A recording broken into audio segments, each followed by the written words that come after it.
Hello, good evening, good evening.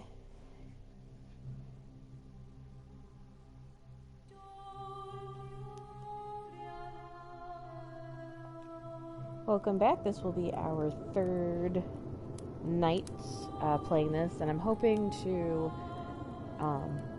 perhaps even finish it. If not, we can extend it into another evening. But so far, we have found the ways that we needed to save various citizens of the city, and your goal is to restart time and have those citizens saved so you can start setting things up in order to get to the canon ending. Now, this game does have 4 different endings.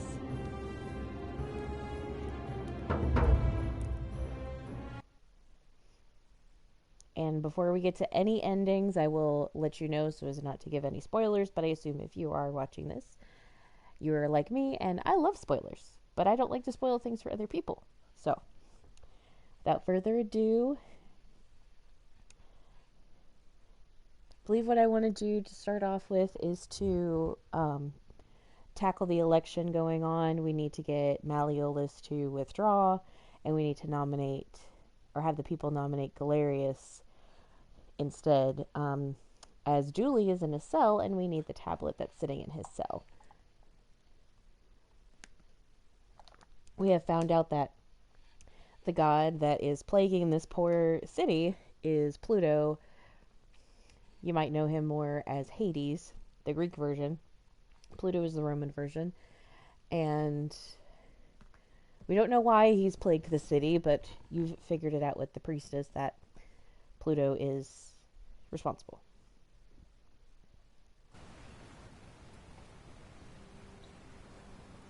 Alright, so let's go.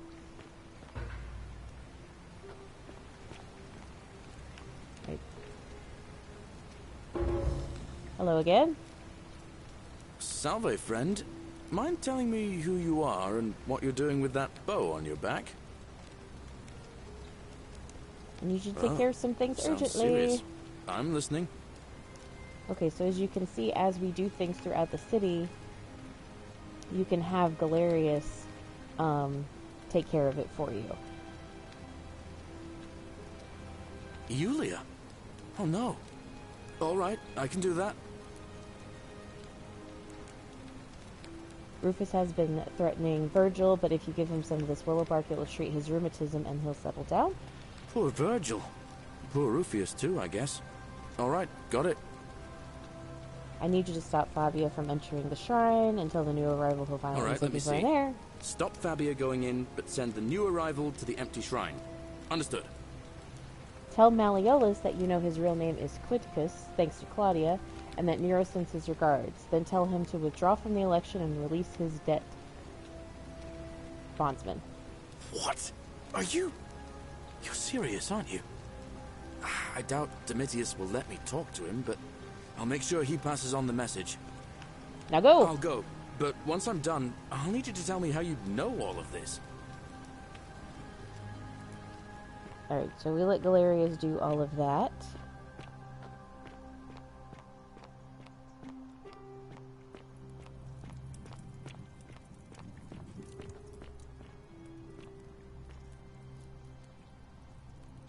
Ah, you're here. I'm so glad you decided to visit. I'm Aurelia, and I hope there's something dangerous.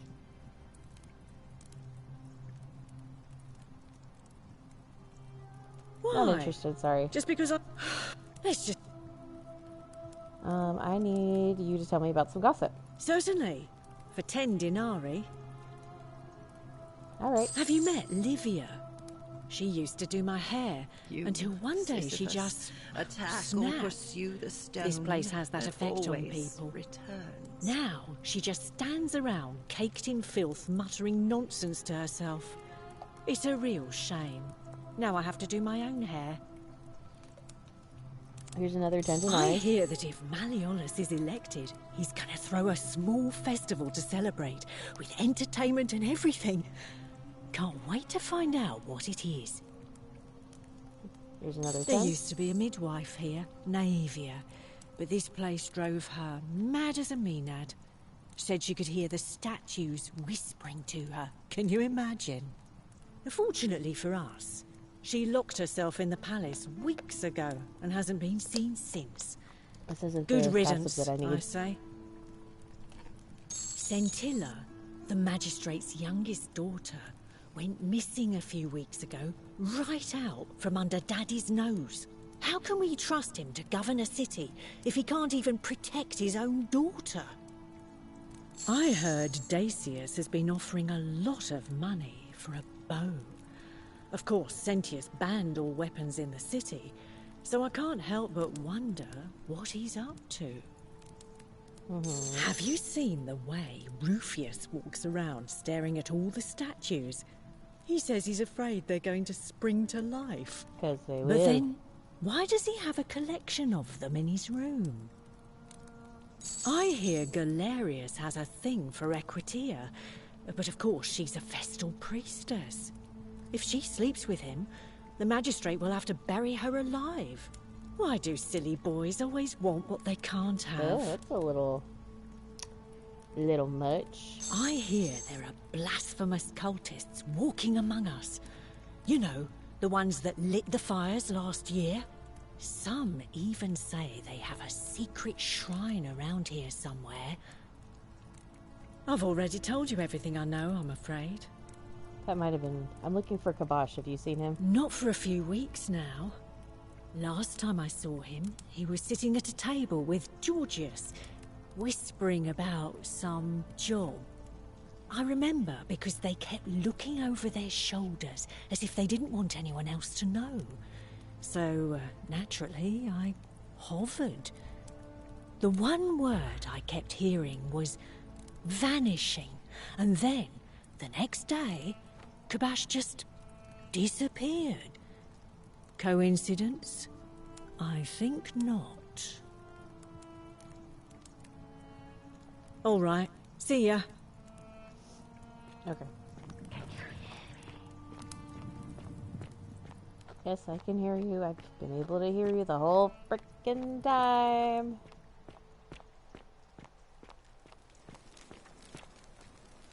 You know what? I don't think I've been up here. What's up here?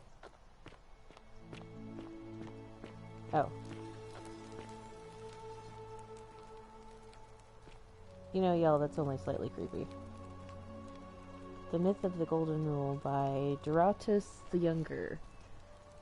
As per our custom, I shall begin by paying my respects to the god responsible for this city.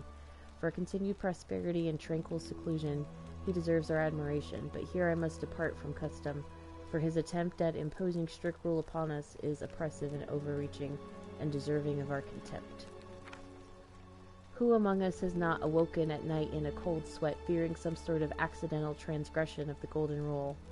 All of us must accept that we are all capable of error, whether from a momentary lapse in judgment or a conscious decision based on faulty reasoning. Yet the great threat, the sword of Damocles, that we live under is, I believe, merely a deception. And I shall prove it to you. And I shall prove it to you. Let me begin by dismissing the counter-arguments. First, it may be argued that the inscription stating, "The many shall suffer for the sins of the one," is evidence that the Golden Rule is very real. But that is logically unsound, for we cannot assume the writers knew any more than we did. That this message was inscribed does not make it true, any more than if I were to inscribe Duratus the Younger is a god. I don't know what to say. Whew, this is long. Second, it may be argued that the statues in this place are evidence that the Golden Rule is real. You need not remind me of that. It was I who discovered them all around the city. It was I who collected them, placed them in a handcart, and placed them in the niches in which they sit today. I will not soon forget them. And yet I refuse to leap to the conclusion that they were once real people. There is simply no evidence to support that conclusion. When we read the story of Venus bringing Pygmalion's sculpture, Galatea, to life, we do not believe it is true. Why should we take a different view here? But ultimately, these arguments are just that. After years of living in fear, there is only one way for me to prove the Golden Rule is a falsehood, and that is through action. Friends, I apologize in advance for this, but one day you will see this moment as a turning point in our city's history. Let us, once and for all, if the Golden Rule is real, as I strike one of you with my fist. And obviously that didn't work in their favor.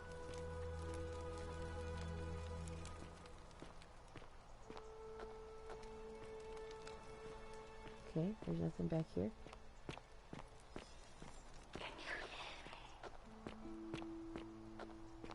Yes, yes, I can very much hear you.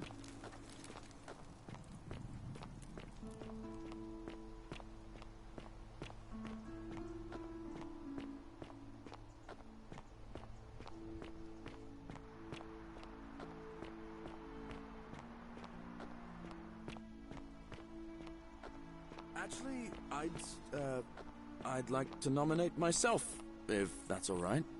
Of course, Galerius. That's your right. Citizens, the election will proceed. Salve again, friend. I went and did as you asked, and it worked. How is it possible that you've just arrived here and you already know everyone and exactly what's about to happen to them? Because I'm spatial. Because I'm reliving the same day. You're toying with me, right? Wait, you're not kidding, are you? That's the only way you could have known. You're a bit like... Oh, what was his name? Sisyphus. Okay. He's already told us about this. Sisyphus was a Greek king a long time ago. For daring to think he could outsmart the gods, he was given a terrible punishment. He was forced to push a great boulder up to the top of a hill. Only, just as it reached the top, it would roll all the way back down to the bottom, forcing him to start over and over and over again, for all eternity. Just like you. Actually, now that I think about it, there are a bunch of old stories about the gods punishing people by making them do the same futile task over and over. Tantalus was made to grasp at fruit on a tree he could never quite reach. The Pleiades had to keep fetching water in a sieve. Oh, and Ixion was strapped to a wheel going round and round forever. But, on the bright side, at least you're not stuck in the underworld like they all were. Yeah, we found out where... yeah, at least there's that. Anyway, I don't know which god you managed to upset to get yourself into this position, friend, but you seem all right to me. So, I'll tell you what. I'll keep doing whatever I can to help you. And you just focus on finding a way to break the cycle you're in. You're good, man, Galerius. I'm in the running for magistrate. Feeling kind of nervous, but I'm hoping it'll all be worth it when I order Dooley's release. I just hope I'll have the votes I need. I have a feeling you'll do great. Oh, that's kind of you to say. Now, I'm going to keep your secret. Although, it's not as if I'll remember this next time we talk anyway, right? Oh, and yeah. if our conversations ever start to annoy you, just tell me you're busy. I know when I'm not wanted. May fortune smile on you, friend.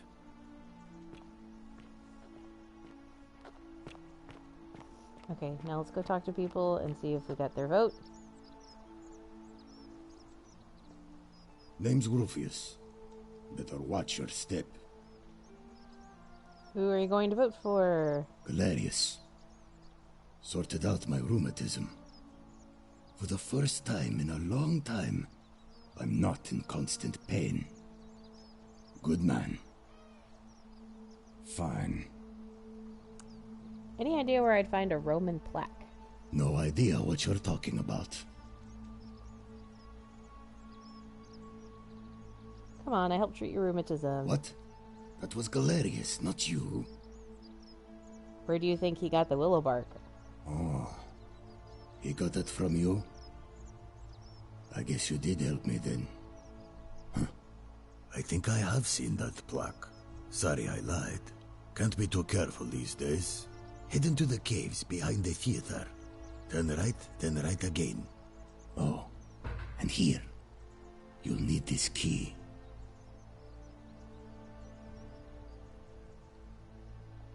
Okay, You thank you. didn't get that from me. Got it, thanks. I'll be going. See you around.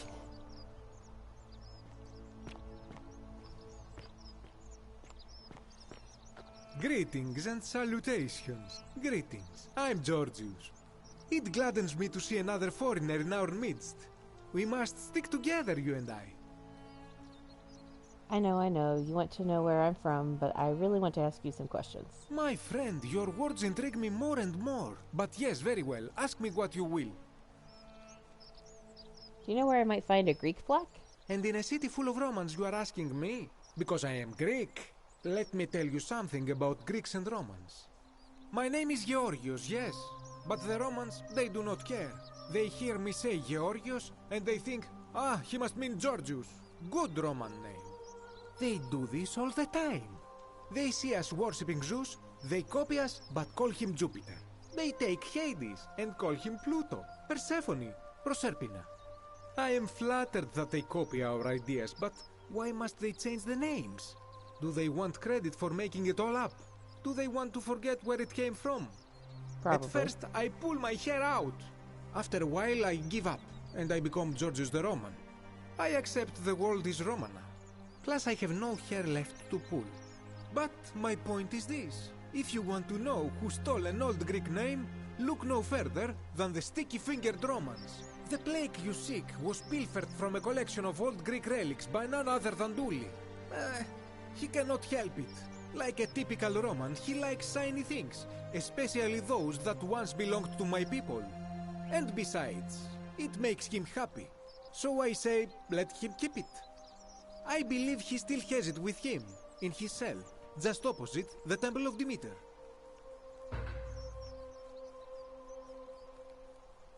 Okay. Oops.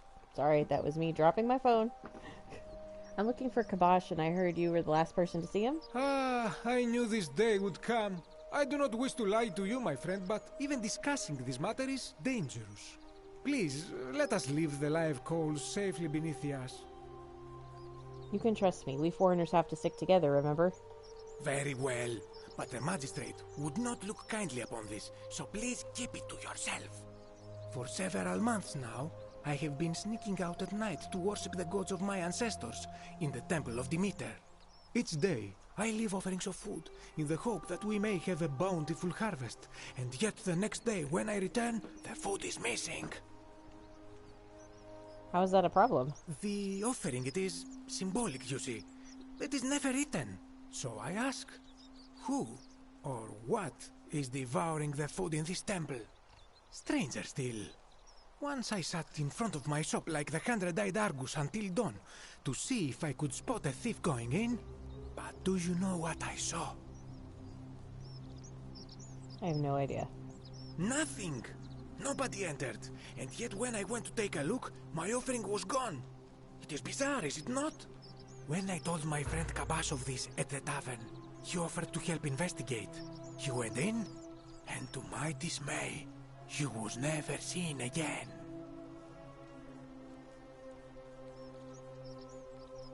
Where is the temple? I'm off to the temple. I do not think you should pursue this, my friend. It would break my heart to be responsible for 2 people disappearing. But you do not strike me as a kind of person to be deterred by such warnings, so just be careful, I beg you. Okay, thank you so much.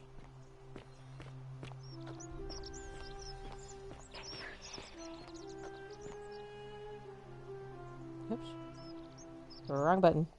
Sorry. Alright. Hey, Virgil, how much would you want to make me a bow?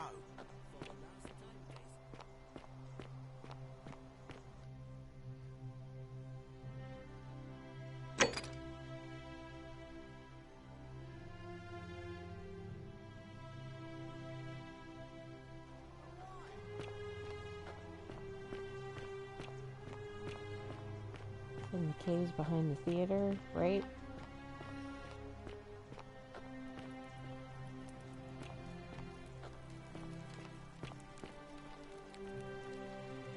So you know how they said we're in the underworld, y'all?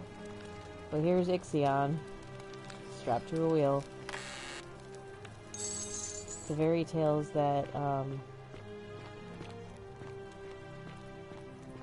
that Galerius was talking about are here. You can find them around the city.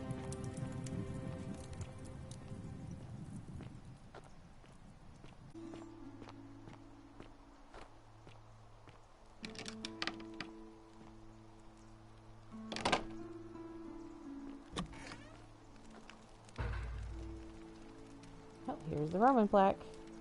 Pluto, father of riches. A wooden carving with the symbol of a fish carved into it. It looks like it might be religious in nature.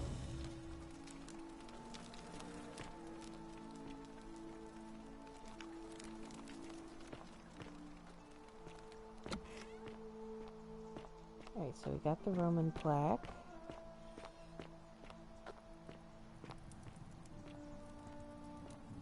What was down here?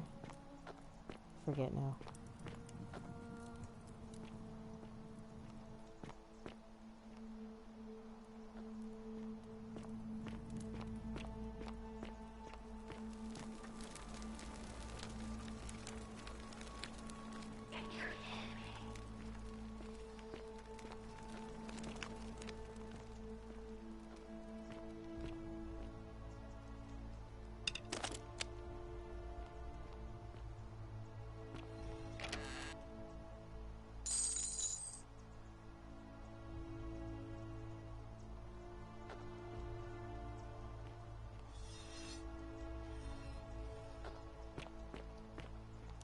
I have no idea where this goes.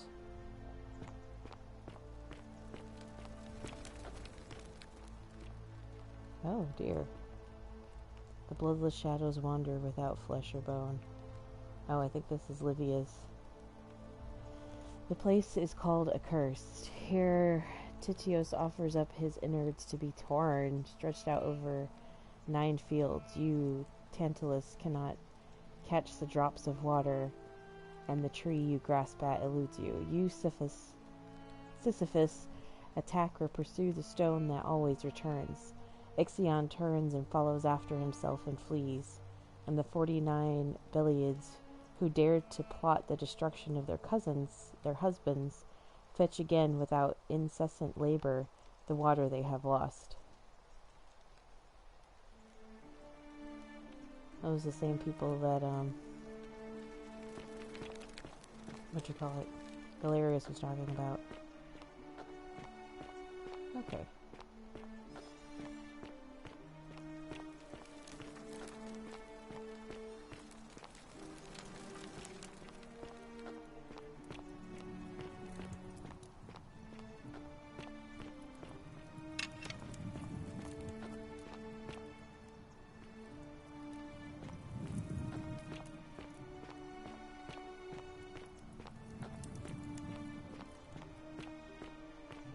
Myself all kinds of lost here.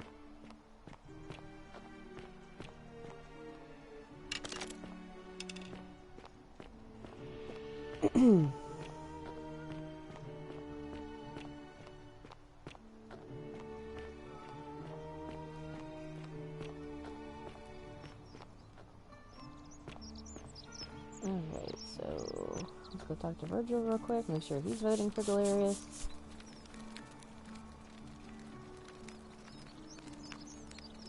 Ah, a new face. I hear. Galerius, definitely. He put an end to the notes and graffiti I've been receiving. All right. Nice to talk to you. Okay, so he's gonna vote for Galerius.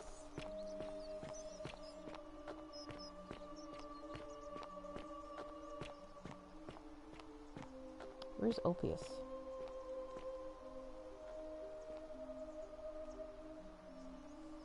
What is it, citizen? You're not even gonna turn around, dude? Not that it's any of your business, but my loyalty is and always will be with Sentius. Well, that makes one of you. All right.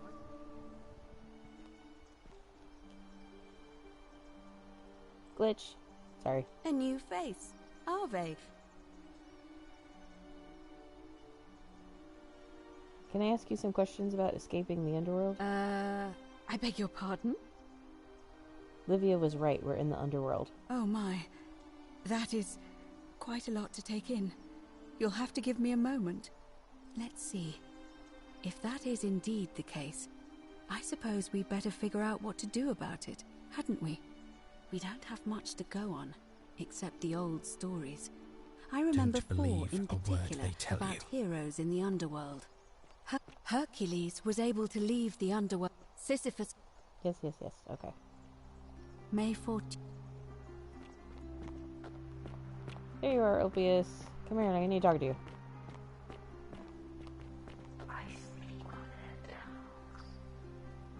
Shalom, friend. Galerius. He saved my life. I have a feeling he can do a lot more if given the chance. Fair enough. All right, friend. Okay, I think Thanks for the Galerius chat. has enough votes to win.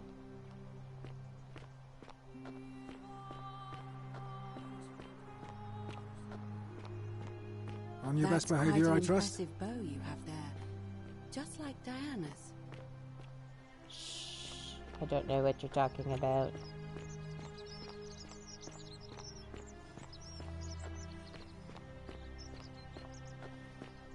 Now, if I'm correct, I think we go talk to Dooley, maybe.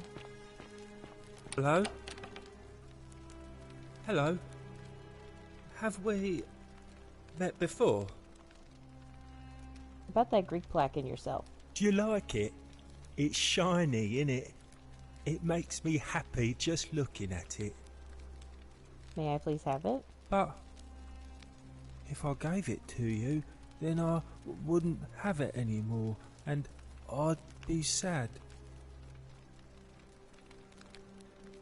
Alright, what's it going to take for you to give it to me? Well, if you get me out of here, then I wouldn't need it anymore because I'd already be happy. Aw. Then you could have it, and you'd be happy too. Let's talk. Let me talk to the magistrate about getting you out of here. Galerius already tried that. Like...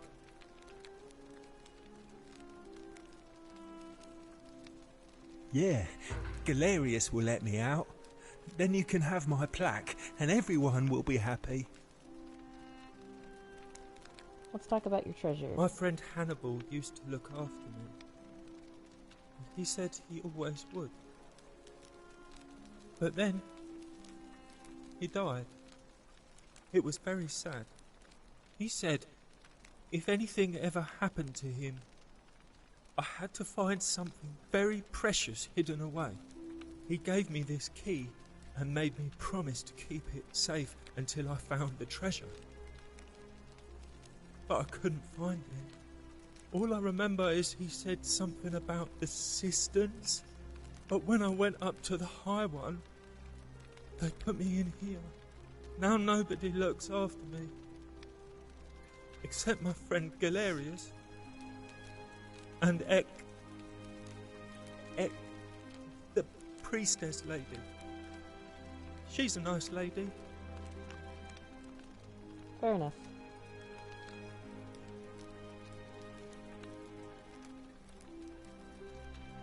Bye-bye. Okay, so if we get Julie out, we can get the Greek plaque.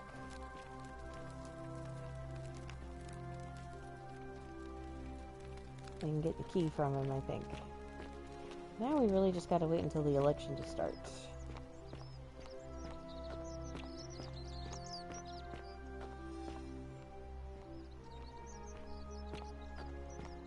Salve.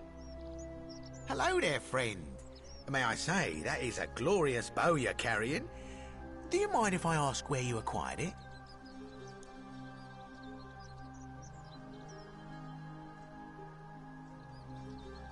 You never believe me if I told you. Well, I'll take your word for it. But perhaps you'd be interested in selling it to me. I mean, it's not as if you have any use for it down here. For the right price, I'll tell you where you can get your own. Now you're talking, I'm interested. How about 100 denarii? 1,000 denarii. Oh, that's a little excessive, don't you think? It's not the bow of Ulysses we're talking about. Think of it as an investment, a few little coins in exchange for riches beyond imagining. All right. But I'm going to need you to tell me before I pay up. In that case, the deal's off. Wait. Let's not be too hasty, friend. I just want a little assurance that I can trust you, that's all.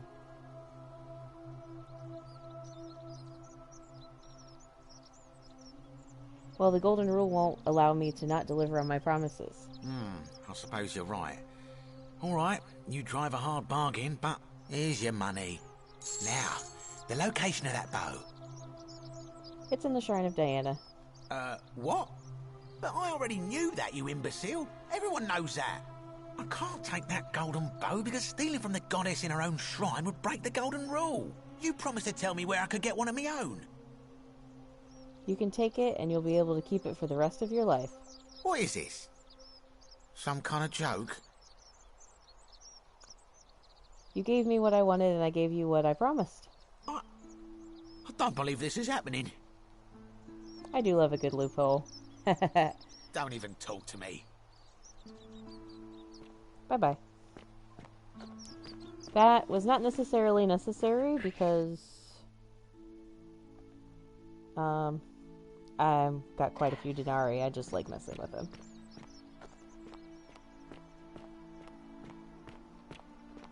On your best behavior, I trust? Arve again.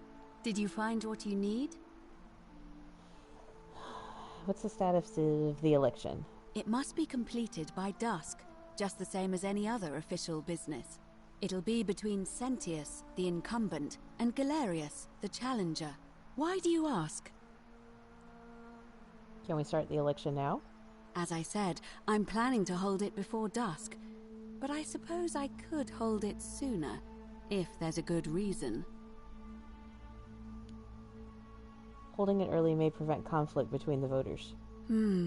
Yes. I have overheard some rather unpleasant arguments. The last thing we need here is additional conflict. Very well. I'll get things started right away. Citizens, it is time. Let us meet to elect our magistrate. Time to go to the theater. Okay, so we go to the theater and we watch the election.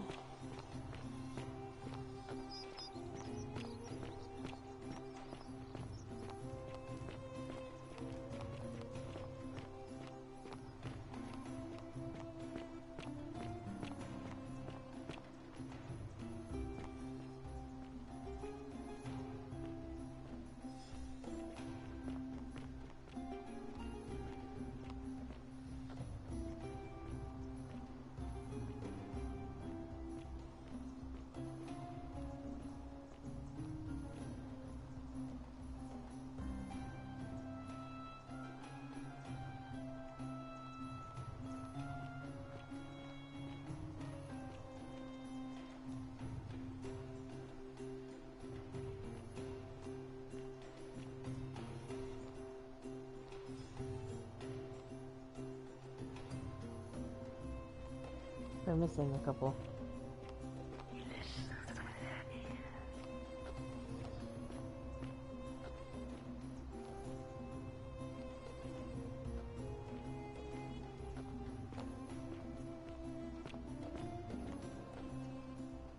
Yeah, I think there's some denarii up there. We'll get that later.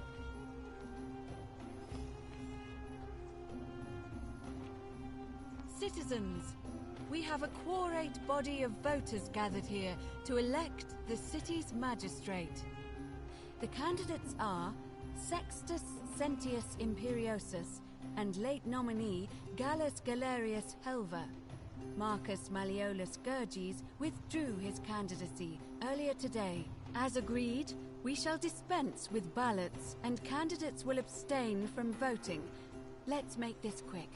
As I say your name, call your vote. I'll start with you, Horatius. Sentius, of course. Georgius. Galerius. He saved the life of my dear friend Fabia. Dacius. Sentius. Virgil.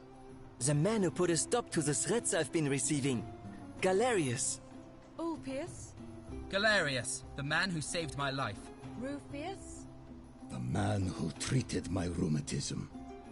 Galerius. Citizens, you have made your decision. Your new magistrate is Gallus Galerius Helver. What? it has been decided. Magistrate Galerius, would you like to make a brief address? I just want to say, this isn't something I ever wanted.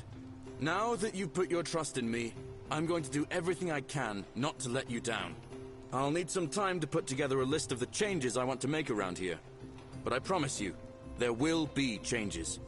My first order is that Dooley is to be freed. Horatius, release him from his cell immediately. Please. Wait, do I need to say please?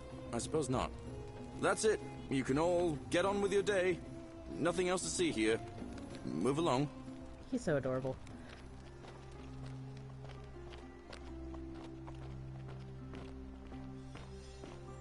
Okay, I need to be by his cell as soon as he is released and grab that stuff.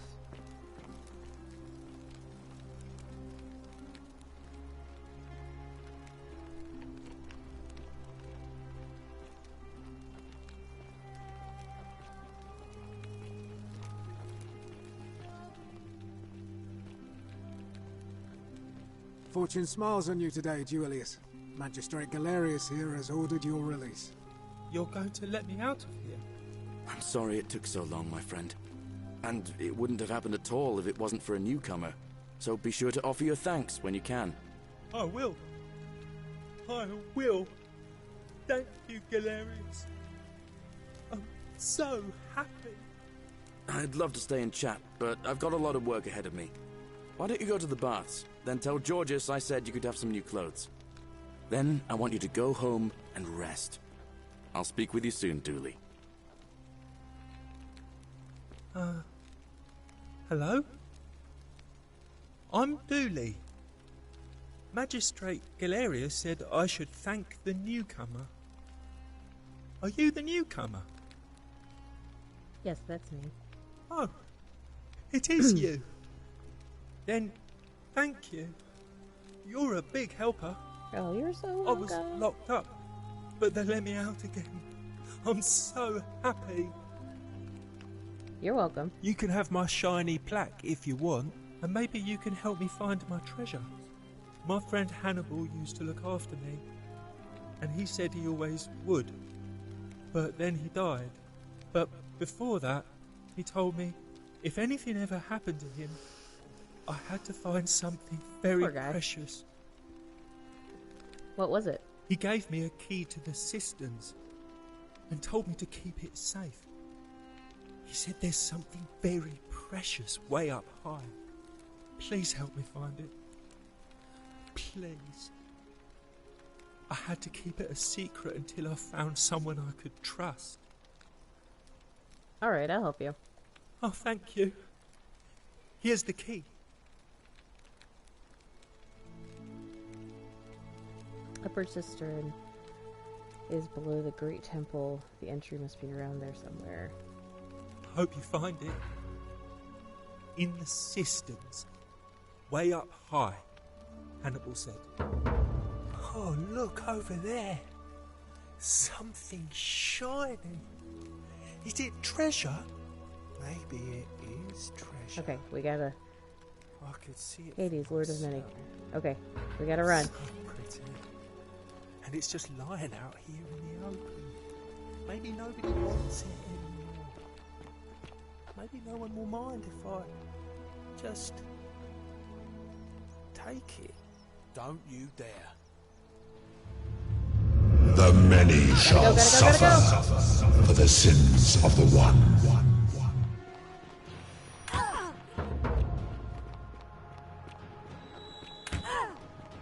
Dang it.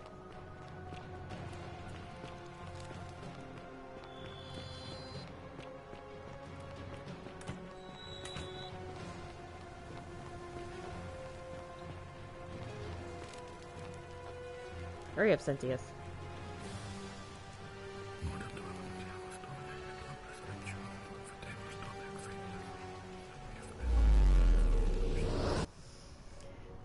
Okay, so we've got the Roman plaque and the Greek plaque. Now on to get the other two.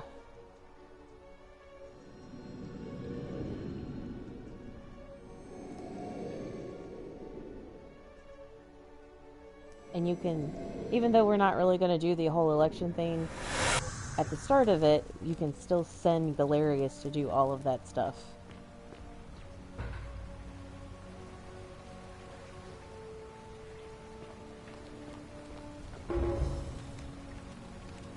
Salve, friend. Okay, I'm just going to click through all this really quick. You? All right, let me see. I'll go. But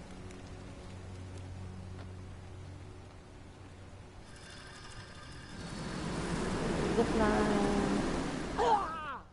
Then we needed to...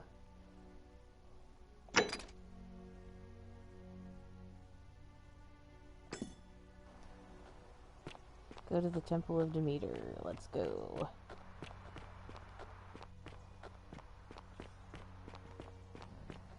Greetings and salutations. Fabia, listen. There's a troublemaker coming into the city. I know, and I'll take care of it. Just go and hide, but not in the empty shrine. Wait, how did you know I was headed in there? No time to explain. Go! Greek statue, All right, probably Galerius. I'll be in my bakery. Thank you, Galerius.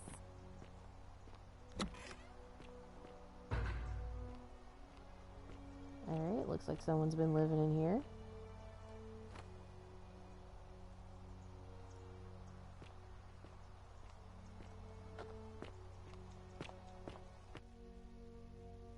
Okay.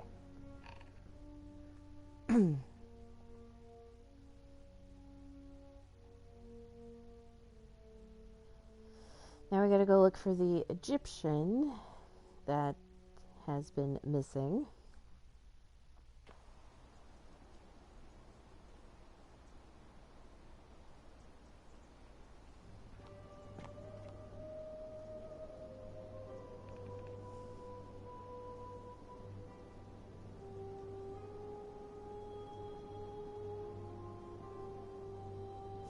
Okay, 1 second.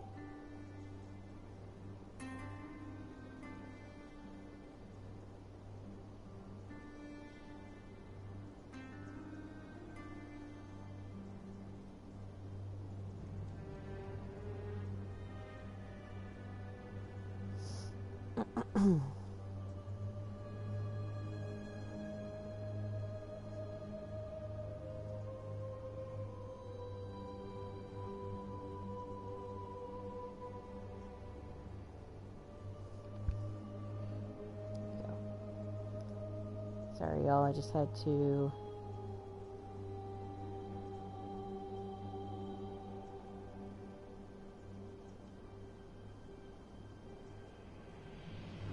and to respond to something. Okay. So let's go see what's down here.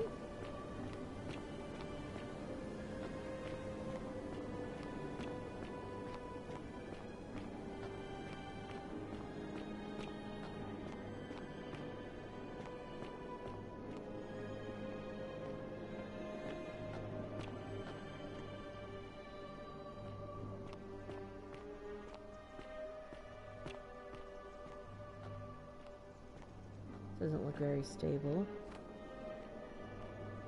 There's an old man just chilling out down here. Ah, a visitor. Who be you? Welcome, welcome. May I ask your name? I'm Red. It's a sincere pleasure to meet you. Tell me, what brings you all the way down here? I'm looking for a plaque that was removed from the obelisk. I'm looking for Kabash. Ah, Kabash. I know this man. He came through here some weeks ago. I will tell you everything I know, but first, a request. I have been living down here alone for many years, with nobody to talk to but myself. The one thing I long for above all else before I die is a good philosophical argument with somebody astute. I'm hoping that person is you. Let us find out with this simple question. Have you deduced the name of the god responsible for the Golden Rule? Pluto, god of the underworld. Excellent. I see you are indeed quite astute. Very few come to that realization before their time in the sun is over. Now, will you join me in a friendly Socratic dialogue? Sounds easy enough. Wonderful. Then let me begin with a question. Would you say you know the difference between right and wrong?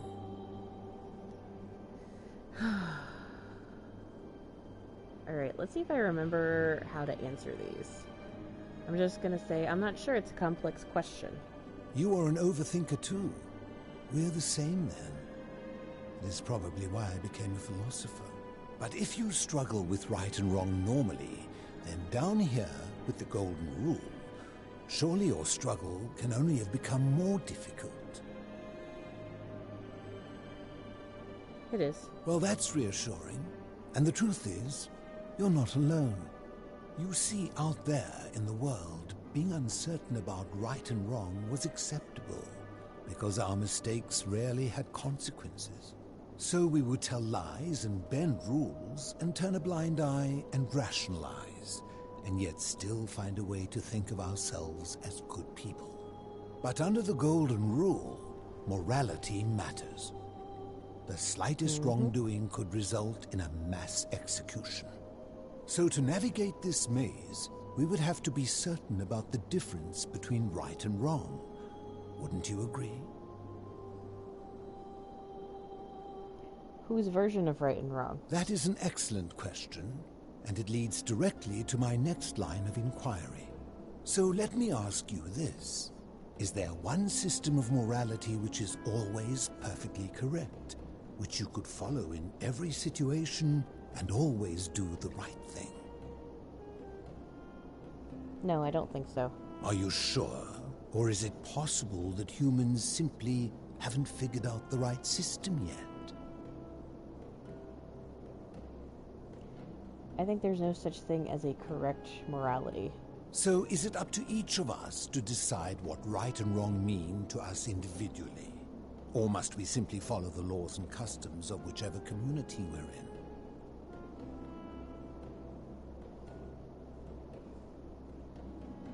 I think we need to follow the laws and customs of our community. See where that goes. Ah, you know, I think you'd find an ally in Herodotus, a scribe from among my people who lived some 400 years ago. He told the story of a man named Darius, whose curiosity was piqued when he learned that a certain tribe had the practice of eating their dead. He asked some Greeks who burnt their dead, "What would it take for you to eat your dead?" Aghast, they replied, "Nothing." Then he asked the tribe who ate their dead, "What would it take for you to burn your dead?" "Nothing," they replied, equally aghast. From this, Herodotus concluded that custom is king, that right and wrong are merely local ideas which do not survive the journey from one tribe to another. I take it you're in agreement? Yes. Then let me ask you this. If you visited a tribe where they ate each other, copulated with the dead, and drank wine from cups made out of human skulls... All of that is gross, would you sir. still maintain that within such a tribe, there is nothing wrong with such conduct? I mean... Okay, that all sounds very wrong to me, but for the purposes of this game, we're gonna say no, I suppose not. And that's a credit to you. It is the mark of a civilized person to change their position when presented with a superior argument. What's your point? My point is this. I don't think anyone alive truly knows any hard and fast rules about right and wrong.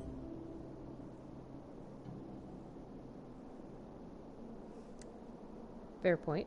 If there is one thing I have observed about rules, it is that virtuous people do not need them, and evil people will always find a way around them. And so we must accept our limitations, and the sad truth that no human society will ever achieve the utopia for which it strives.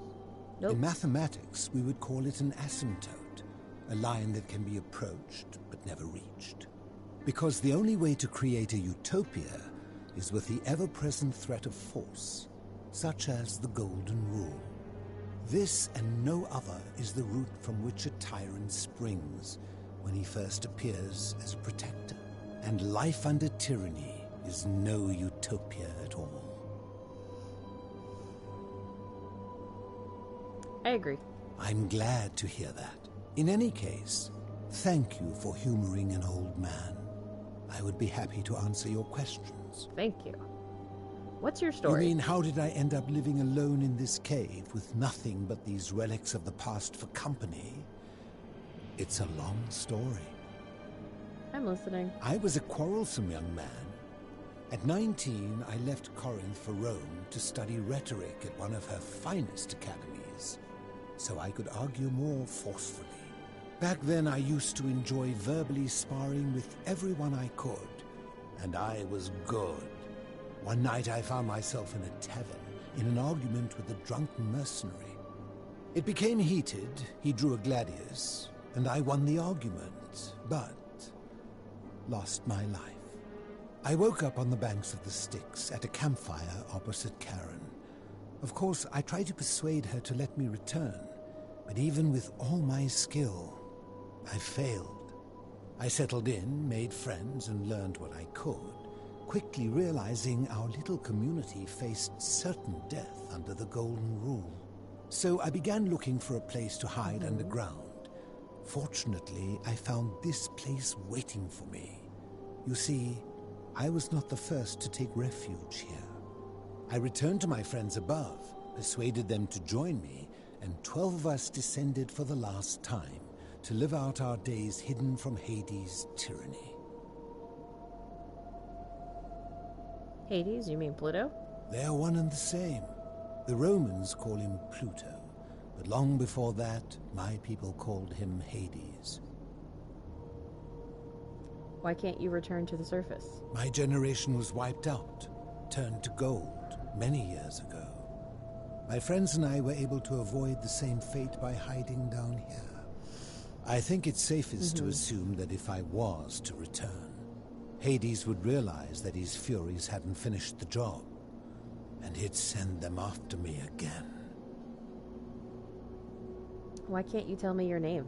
I fear that if you were to utter my name in the city, even by mistake, that Hades would hear you and know I am still alive. Where's everyone else? I'm afraid I am the only one left. There were 12 of us in the beginning, but one by one, my friends passed away. Some from malnutrition, others from madness and despair. It has been lonely.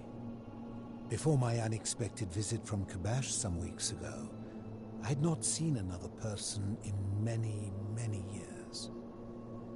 That kind of sucks, sir. I'm sorry. How have you survived down here? Living in darkness is not without its challenges. The first challenge is diet. Fortunately, I found that eating fresh fish provides most of the nutrients I need. And sometimes, when there are Greek people living up above, I surface at night and salvage the offerings they've left in the temple of Demeter. The greater challenge is the isolation, so I like to imagine arguments, where I argue both sides. But, like so many things in life, arguments are better with a partner. As you wish. Else? Do you know of a way out of here? Ha!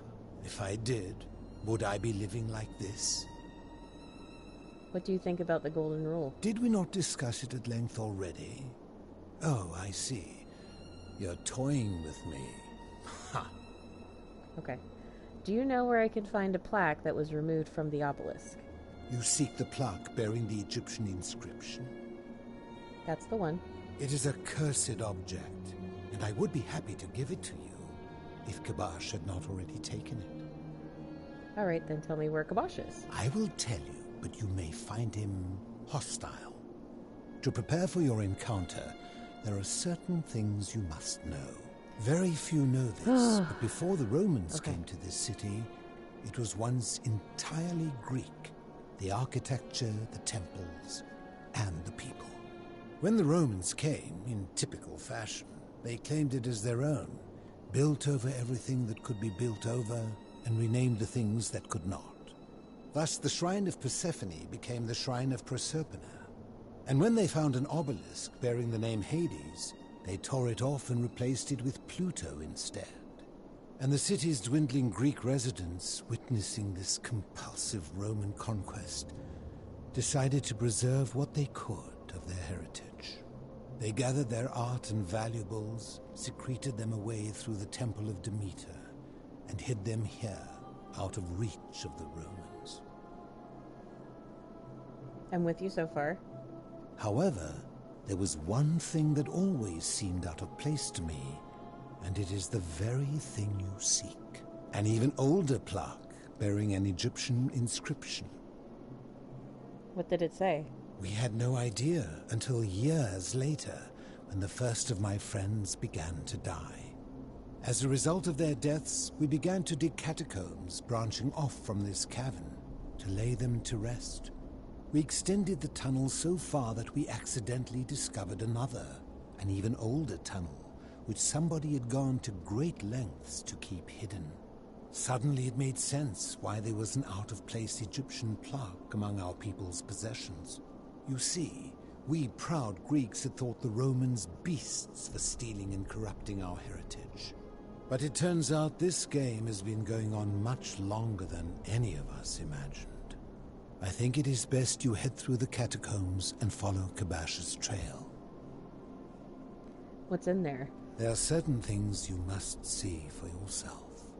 Take this key. You'll need it to open the gate. Thank you. I guess I'll be going enjoyed our now. chat, but please, keep my presence here a secret, yes?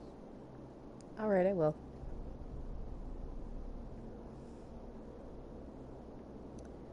Alright, I came from that direction, so I guess we'll be going this way. Yep.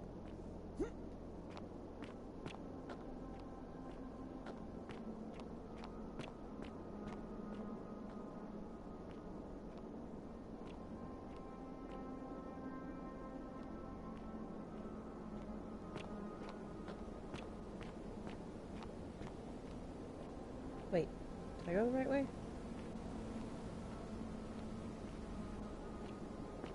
No, I did not.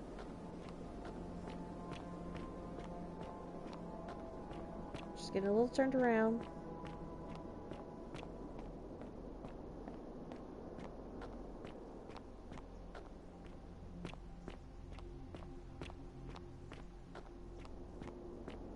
Oh.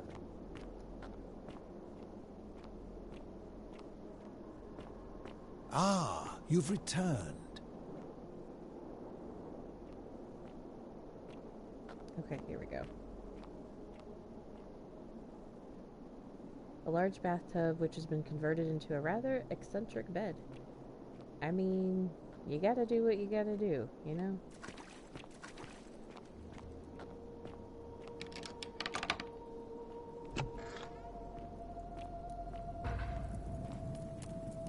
Alright. Now the palace we were in earlier had most of the fighting, but I believe some of those peeled statues did get out down here somewhere. So we'll just be ready for anything.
Egyptian.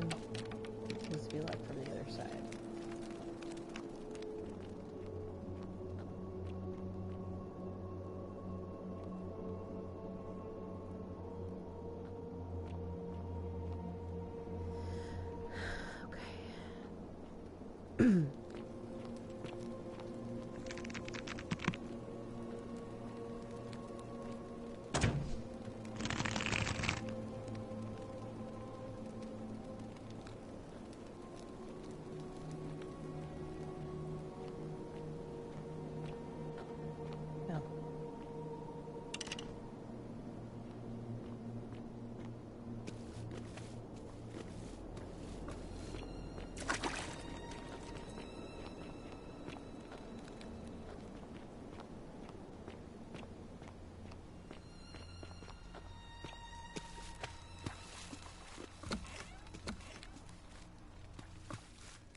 Alright, we gotta be careful here.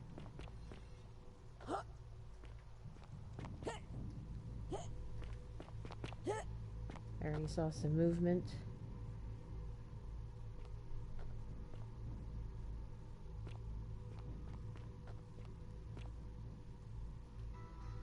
Remains of a broken statue neglected for thousands of years.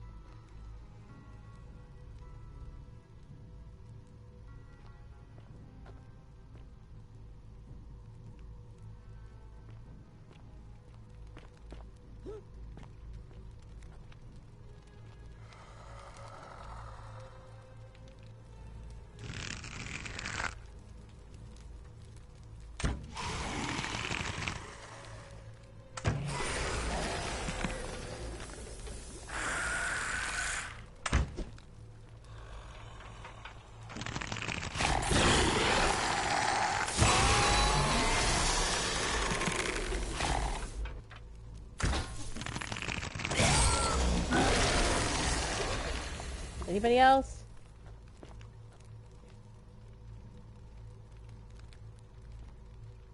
I wonder if the arrow will reach that far. It did. Yeah, that was a nice shot.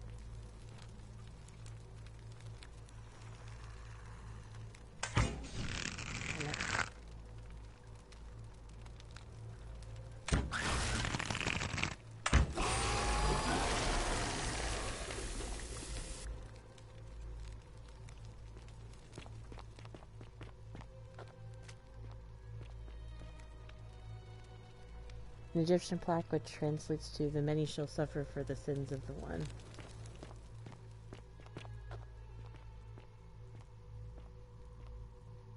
Egyptian board game called Senet.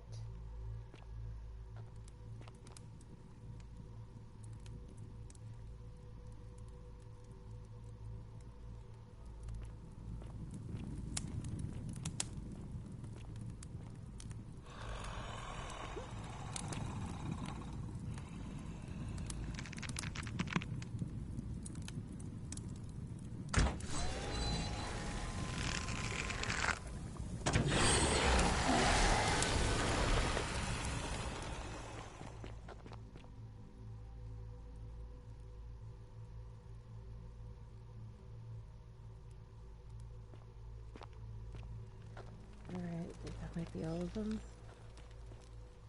I think.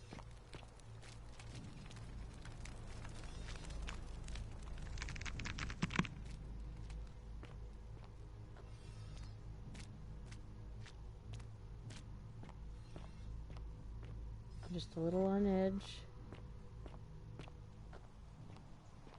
Oh, let's put our weapon away because there he is.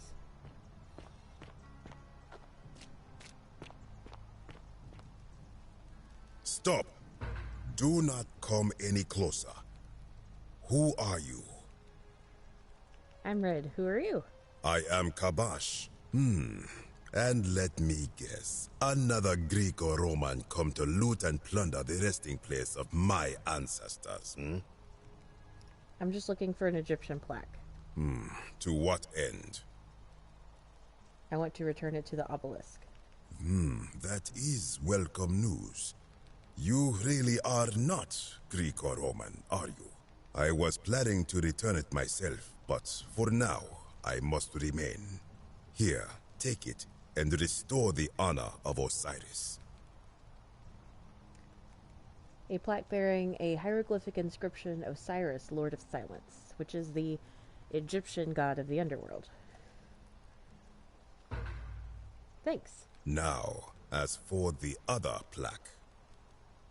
The fourth plaque? You know about that? Indeed. I have it right here. I stumbled across a collection of dusty curiosities while searching for a place to hide from the hungry children of Amit, and there it was. May I have it? You may not. In fact, I am about to destroy it. Why?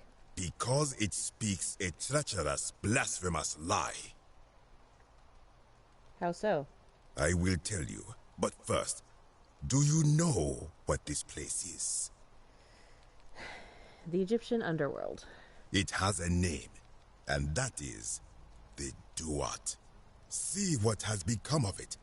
I have been down here for weeks, piecing together its story, and here is what I have learned. As Egypt declined and the Greeks had their turn to flourish, their souls came here in great numbers, but instead of adopting our ways, they copied and corrupted them. When they found the obelisk bearing the name Osiris, the true god of the underworld, they desecrated it, removing his name and replacing it with Hades. Even the ferryman of the dead, known to my people long before as Kerti, they renamed to Keron. As if that desecration was not enough, they built over this place, using it as the foundation for their own underworld, so that ours was forgotten. My only solace is that the Greeks then suffered the same fate when the Romans rose to power, renaming Hades to Pluto, and the cycle began anew. So what's the problem with this plaque? It is inscribed with a script I do not recognize, but it is ancient, almost as if it is older than the plaque bearing Osiris's name. But if that is so, it would imply the gods of Egypt are mere imitations too, copied and corrupted from an ancient people who prospered even before us, and that my people did to them what the Greeks and Romans did to us. But this, I cannot accept. I sense a deception. Perhaps it is the work of Set, the usurper, seeking to undermine Osiris once more. What does the inscription say? You will never know. This work of sacrilege must be destroyed. Come on, thrown dude. into the black abyss below in Osiris's name. Stop, I need that. You are too late. It is done. Now I'm going to have to go in after it. You would plunge into the depths of the Duat with no way back up. Madness. I'll find a way back up. We shall see.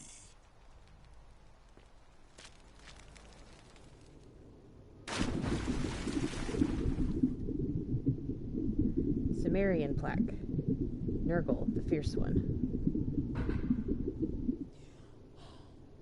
Ugh. Alright, so now we're in Sumerian culture. Right here.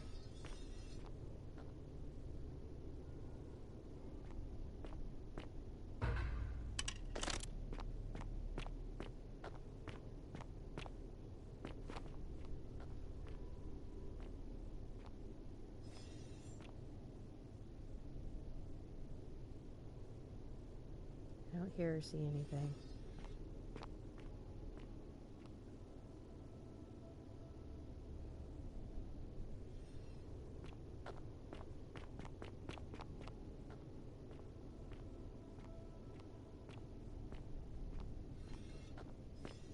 This is old.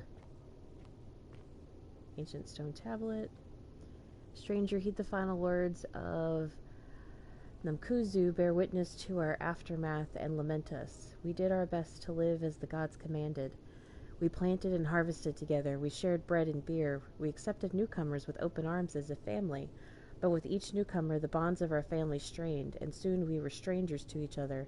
And when those bonds were finally broken, my brothers and sisters planted only for themselves and ate and drank alone.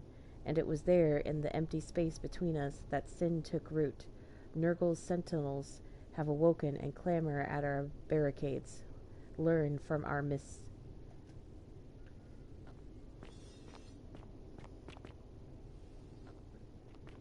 Nope, I didn't get to finish the sentence.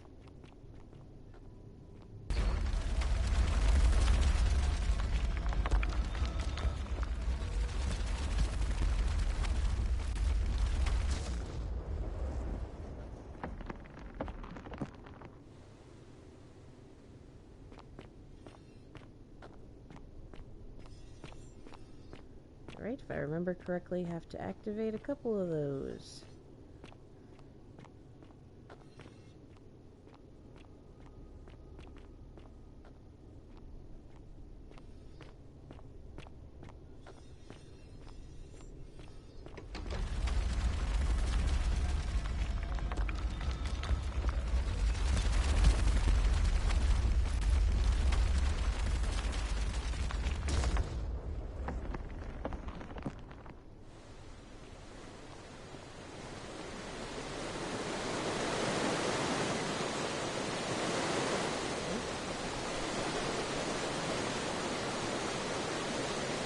Set a barricade. It looks like these Cimmerians are trying to defend themselves from something. Okay, well actually I think I go up.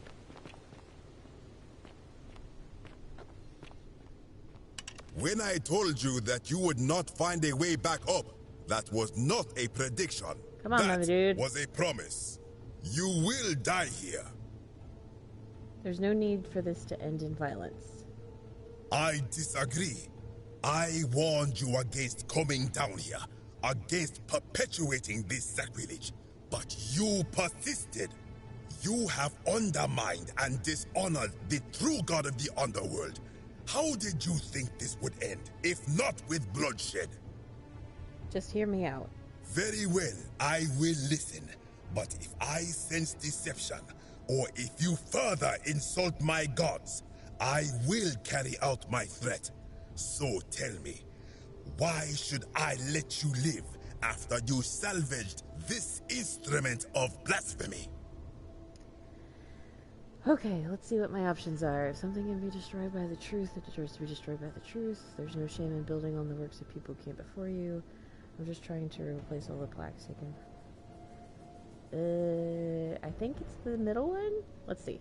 That may be true of many things, but this is different. If our gods were copied and corrupted from an older civilization, does that not mean they are false? Does that not mean our prayers to our gods all fell on deaf ears because we were not even addressing them by their true names?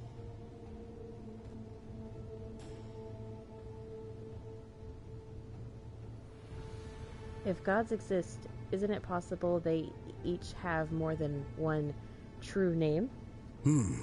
Now that I think about it, my people would sometimes call Osiris the god of many names. Perhaps it is so. But the underworld of my people is so different to this one, and so unlike the way it was described by our priests. Many of my ancestors endured great hardship to live good lives so that we may descend to the Duat in death and be judged accordingly. We prepare to have our hearts weighed on Anubis' scales and to swear ourselves innocent of sin before the 42 assessors of Ma'at. And yet, I arrive here to find the Book of the Dead contained only a seed of truth. And now, I ask myself, did our priests steal and embellish the stories of an older people and feed us lies all our lives simply to trick us into obedience? Well, yeah.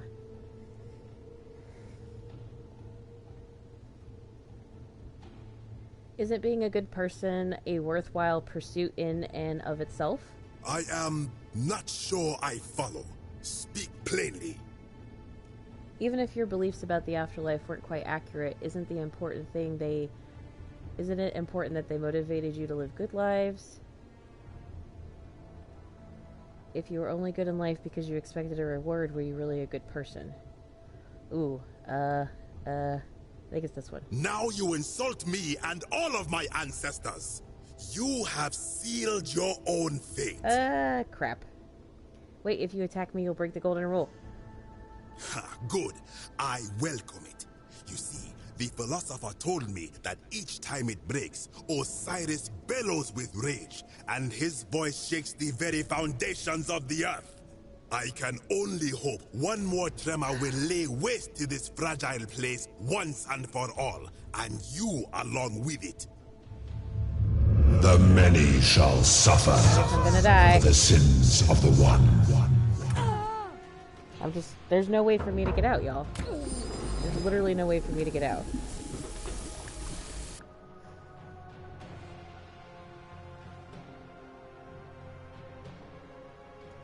Continue from last save.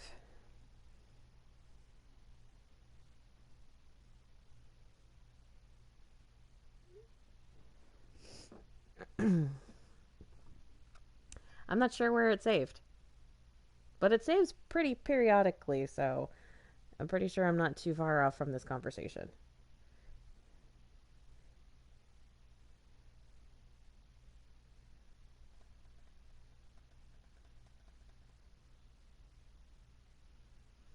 Let's see where it lands us.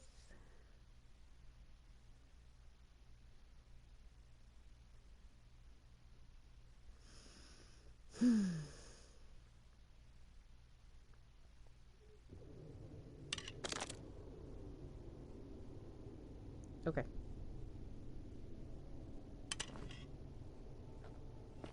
Now I gotta have this whole conversation with him all over again. When I told you yes. Yes. There's no need. Just hear me out. What? That may be true of... Does that... If the gods exist, is it possible that they each have more than one true name? Now that I think of... But men, we prepared and yet did our... I am not sure I follow. Speak plainly.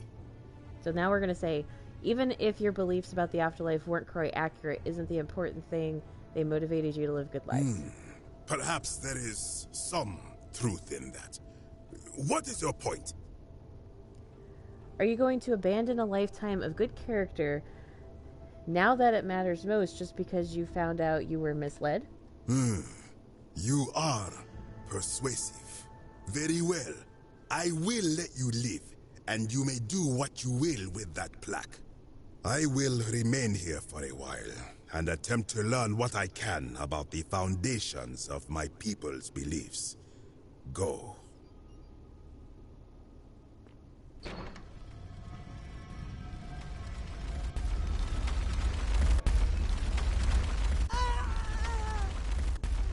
Oh my god, I just got hit by a boulder in the wrong place. Oh, jeez. Wow, that was embarrassing. I thought it was going to come down the ramp. Sorry. Well, at least we know I can just kind of skim through the conversation if it didn't save there.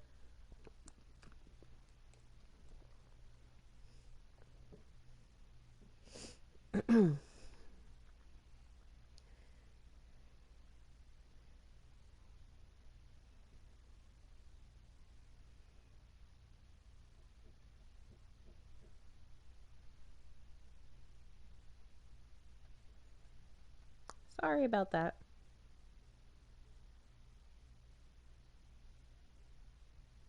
I will remain here for a while, and attempt to learn what I can about the foundations of my people's beliefs. Go.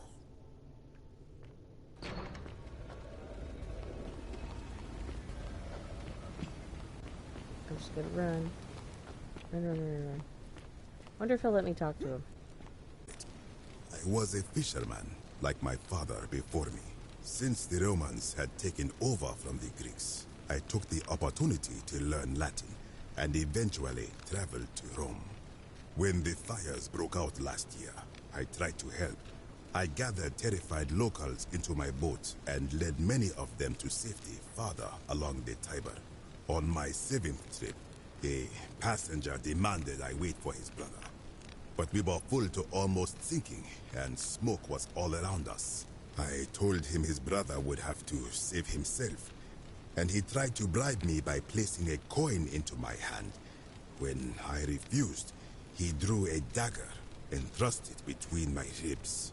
I awoke on the banks of the river to a stranger wearing a ram headdress. He said his name was Kirti, and at the time, I simply thought him odd.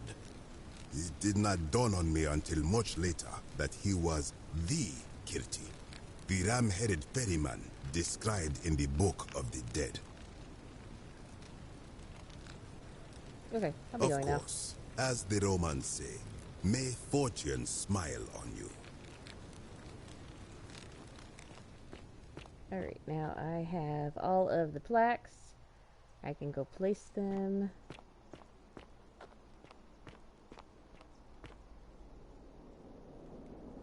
Going up, up, up, up, up. Up.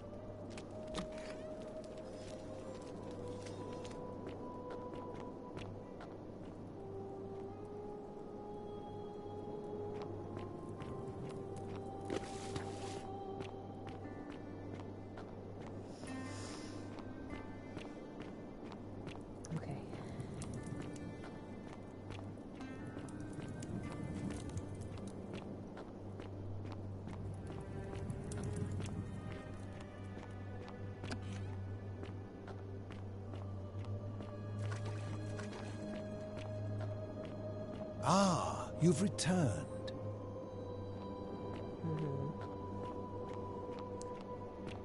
Alright, up we go. Through here.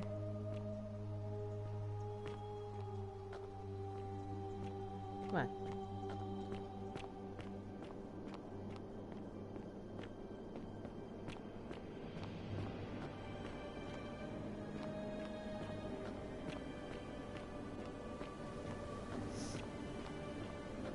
That's just a long walk.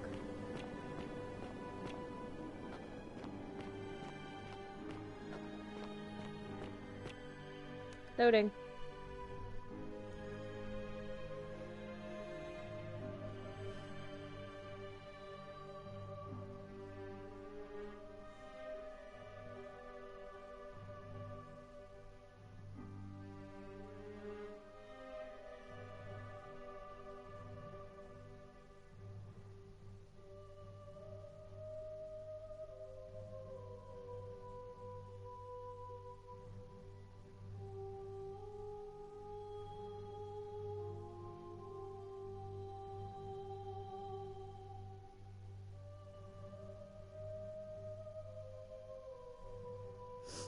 Okay, so we're gonna go replace the plaques up by the Grand Temple, and then before we go confront Pluto for the canon ending, I'm going to show the other 3 endings.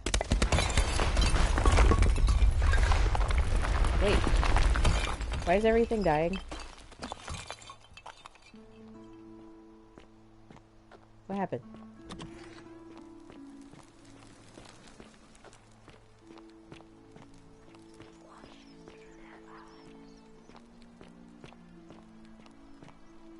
Okay, no. Okay, let's head up to the temple.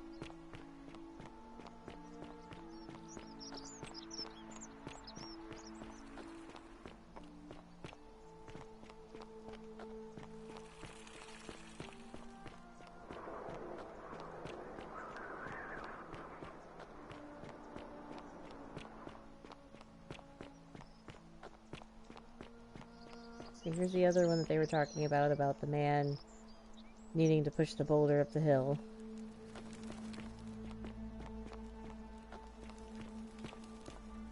Alright.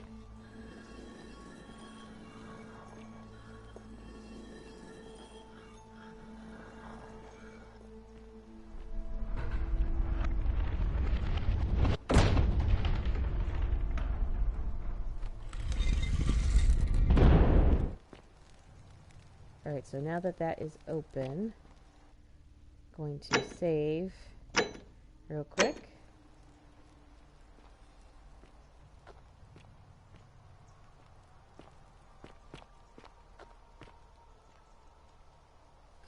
Zipline.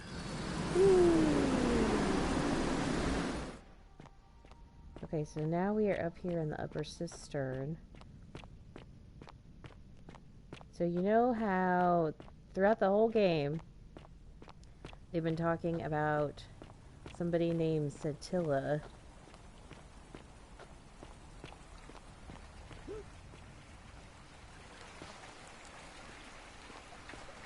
That has been missing. So we are... I remember how to get there.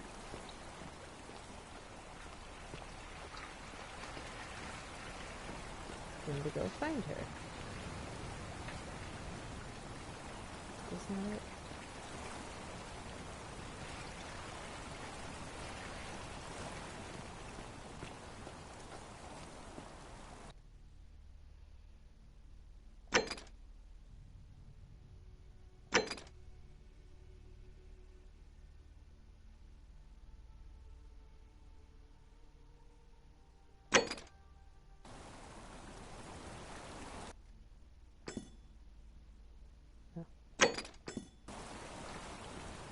They're not going to show us how to get into the upper cistern. Should be that.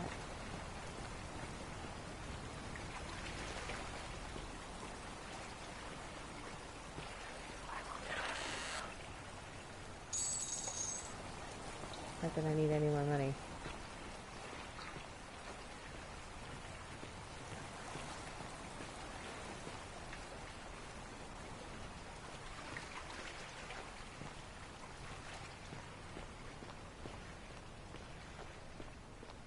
Okay, here's a shrine for Serpentine. I'm just a little lost. I forgot where it is. Give me a second.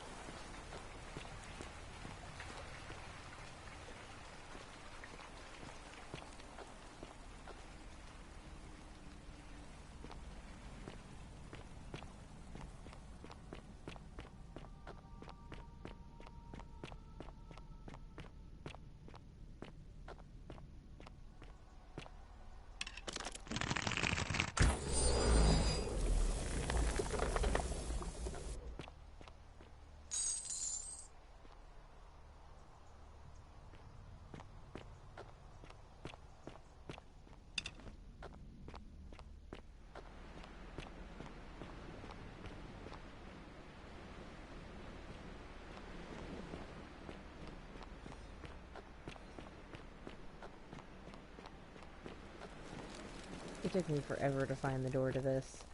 There's another way in, but the door is a more direct route to where we need to go.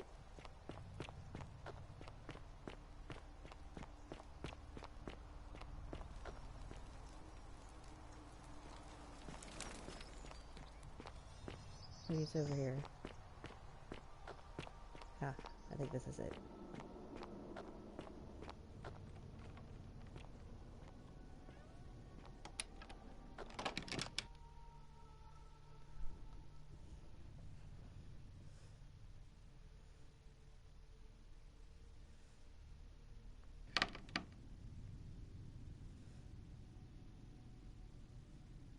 I did all that walking for nothing, but that's okay.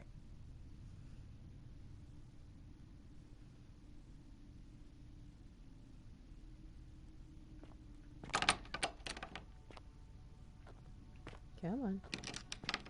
Open the door.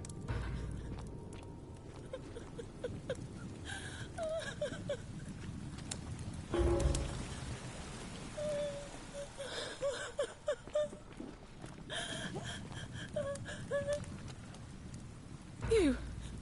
Who are you? Did he send you? I'm Red, and nobody sent me. Do you know you're here? You have to help me escape before that monster comes back. What is going on here? I'm Scintilla. I found a way out through the Gate of Horn, but it's locked. So I told him about it, and instead of helping me escape, He locked me up. He wants to keep us all here forever. Or until we're turned to gold. He's a monster. You have to let me go so we can kill him and take his key. Who did this to you? Sentius, my adoptive father. Furies help me. I'll castrate and crucify him. Howdy. Well, I mean, how hasn't this broken the golden rule? I don't know. He said the gods are on his side because they don't want us to escape either. Where's the way out? Behind me. There's an aqueduct tunnel bringing water from outside the city, so it should lead us outside. The only problem is it's barred by a heavy locked gate, and he has the only key. What will you do if I release you? I'm going to take that key from around his neck, even if it means cutting his throat to get it. I'm done caring about the golden rule. I just want out. Help me, and we can escape together. What about the others? There won't be enough time. Just you and me. What do you say? So here we can say, sorry, but if I let you go, everyone else is going to die. What if I round everyone up so they're ready to escape once the golden rule is broken? I'm letting you go. There's no time. Wait, did you hear that? He's here. Quick, you have to let me go. It's now or never. I'm letting you go. So in this instance, we're going to go ahead and let her go. We'll do the other ending, which is very similar. It's just if you leave, or if you tell them, hey, be ready to run, I think you save her and Galerius and maybe a couple others. It's not the true canon ending, but it's similar to this. Oh, thank you.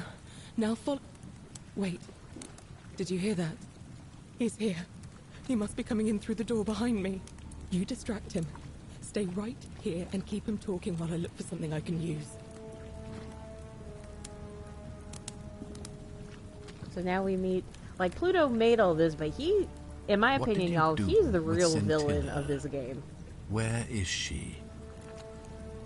As if I tell... No, how about let's go with... You're human garbage, you know that? So that is how it's going to be. Oh well, this doesn't change anything for me. It's a shame, really, if you'd just done what you were supposed to. You'd have been looping through time forever until you gave up and killed yourself. Just like that soft-hearted pleb, Al. Wait, what? Come now. Surely you didn't think you were the only one here who remembered everything. You see, my connection to the portal somehow preserves my memories from one loop to the next. Whether that was Proserpina's intention or a happy accident, I'll never know. But I'm surprised you hadn't noticed.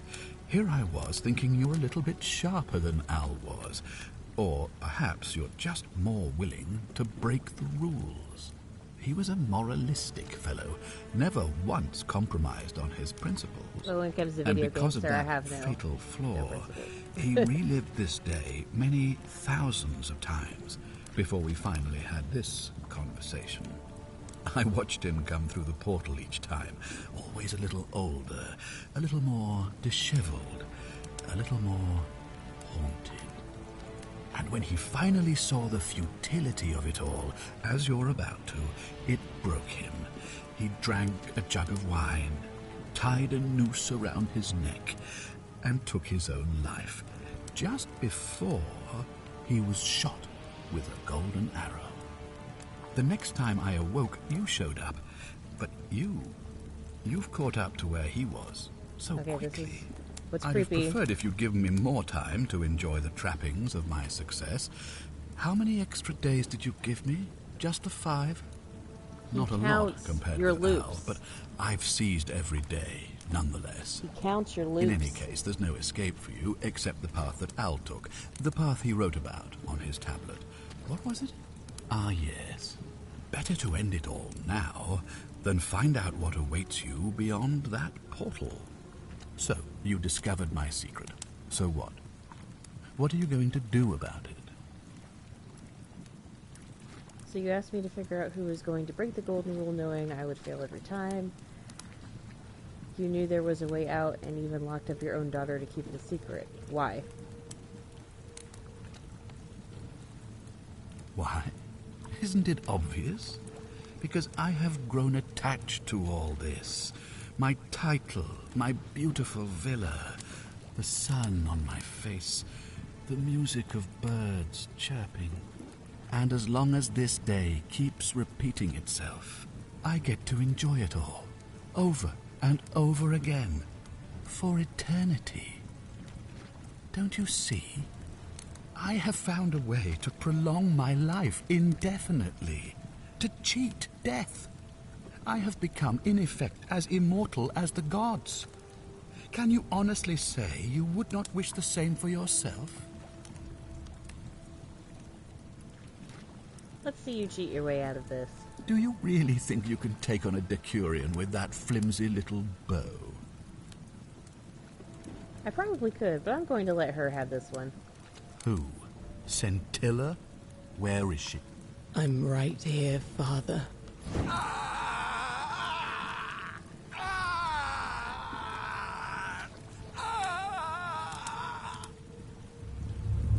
The many shall suffer for the sins of the one. Come on, we have to go.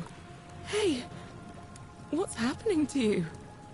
That light, it's so bright. Created a time paradox.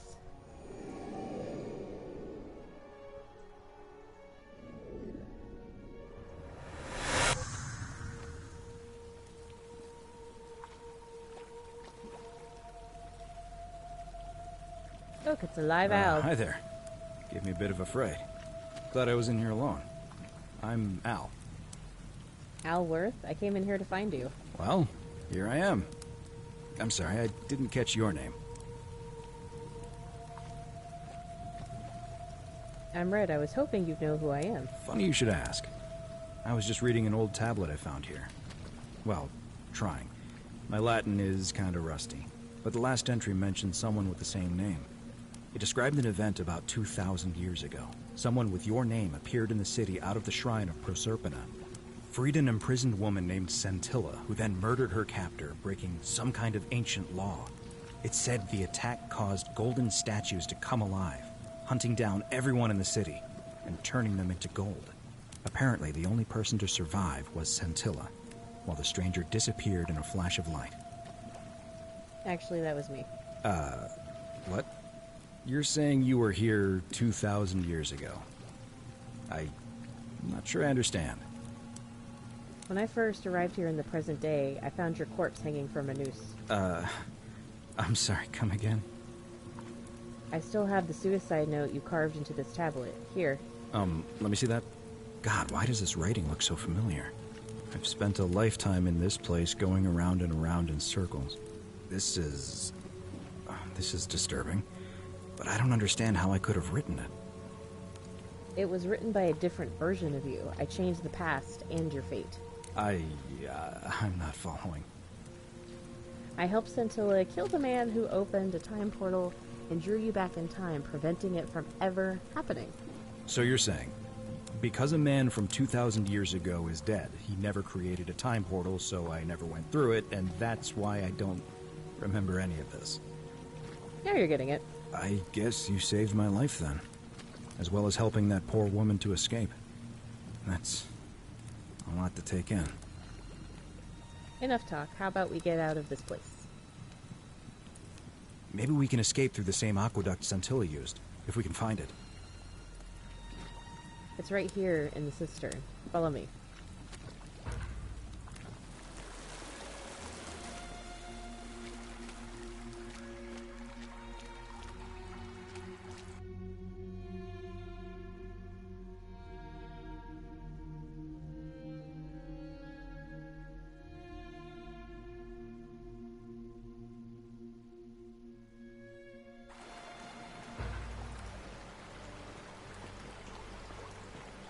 Again, guys, this is just one of the endings.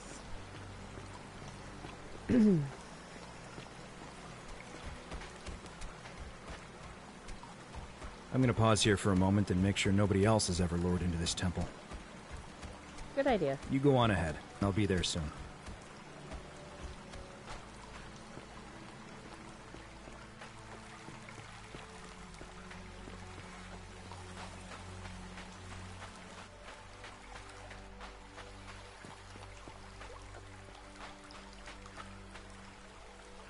You're back!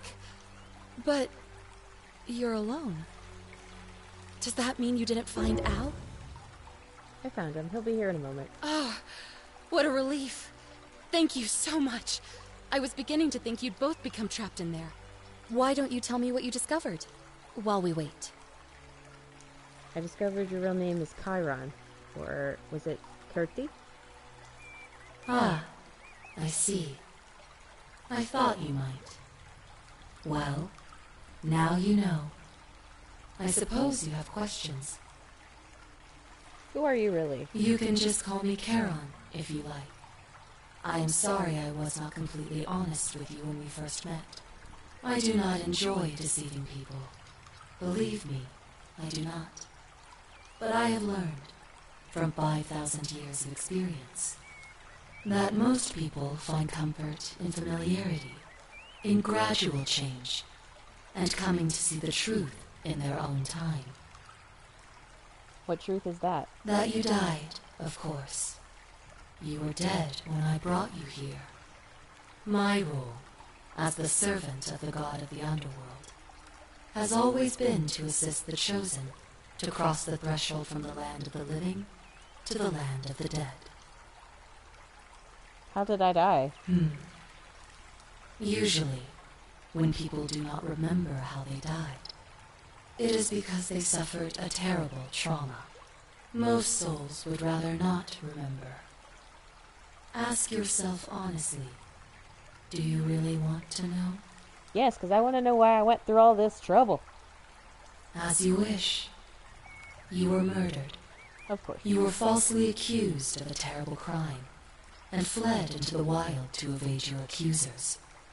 On your final night, you were offered sanctuary in the cottage of a stranger who gave you food and money, including, by accident, a coin of ancient origin. Unfortunately, you were apprehended and attacked by authorities. Your host leapt to your aid. You both fought bravely, but your assailants were armed, and you were not.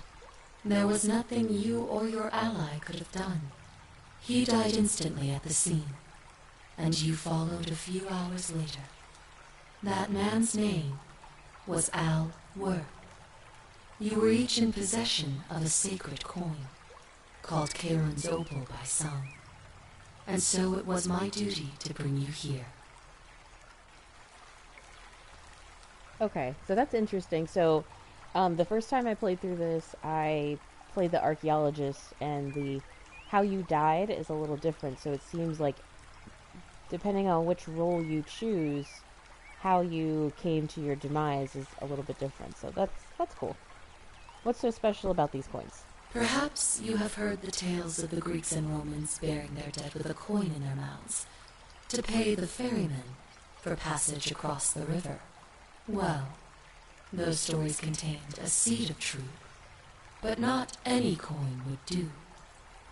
A long time ago, my master created 1,000 silver coins and had me distribute them across the world. My orders were simple. Whenever a person died in possession of a coin, I was to locate them and ferry them here. Why? That is a question you would have to ask him, if that were still possible, in light of the path you have chosen. I am just his servant, doing his bidding. Only now, I find myself bereft of purpose. You see, the coins on you and Al were the last of the 1,000 in existence. There is nobody else to ferry here, nobody to keep you company. After 5,000 years, the underworld has finally run its course. Can you return us to the land of the living? I see no point in keeping you here. But I have to ask one thing. That you keep this to yourself. Look! Here comes Al now. Al! It's so good to see you. You were gone so long I thought I'd never see you again. Kinda lost track of time in there. You wouldn't believe what we found. The ruins of a long-forgotten city. And there was a tablet describing an event 2,000 years ago. Supposedly, the city was destroyed when a woman murdered a tyrant with the help of, well, my new friend here. I know how crazy that sounds. Maybe not that crazy. That woman. I don't suppose her name was... Scintilla? How could you... What? She left a tablet of her own. I stumbled across it while I was waiting here. I think she meant for you to read it. Here, take a look. I don't know what became of you, or if you'll ever read this, but I want you to know that I will never forget you, or what you did for me. It pains me that so many dear friends were not so fortunate. Ulpius, Sentia, Lucretia, Horatius, Galerius, poor Dooley, and the others. But please understand, their blood is on my hands, not yours.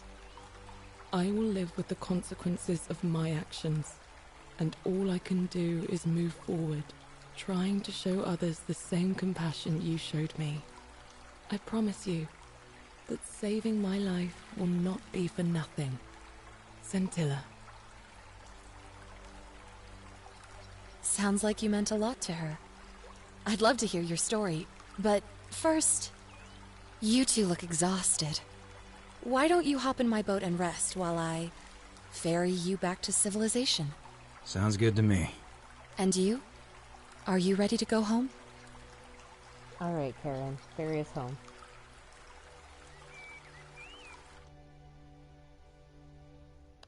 That was ending 2 of 4.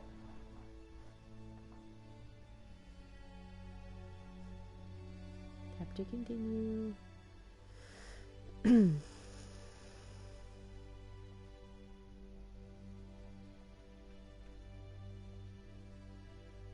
Oop. These are the developers.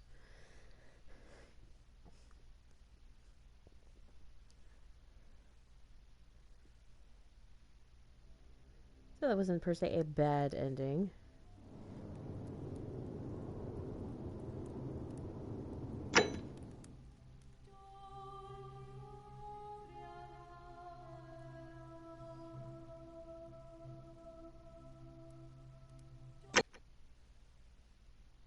Okay, let's see where it's saved.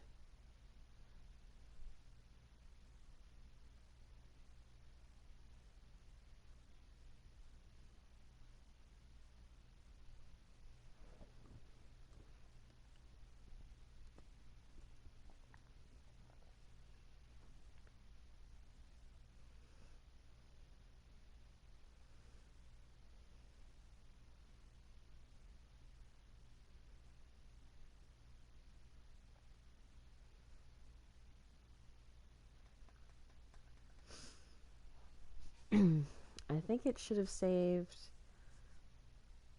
like right as you entered the cistern with Scintilla.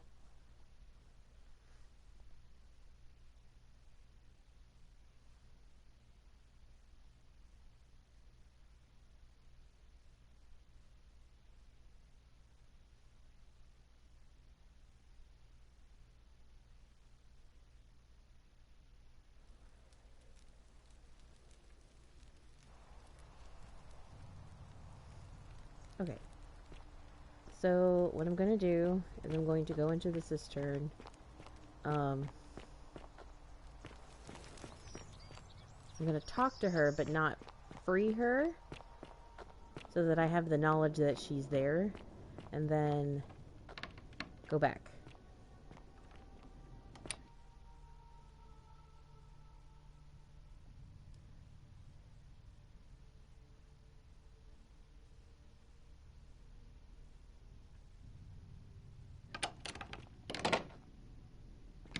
Come on, open the door.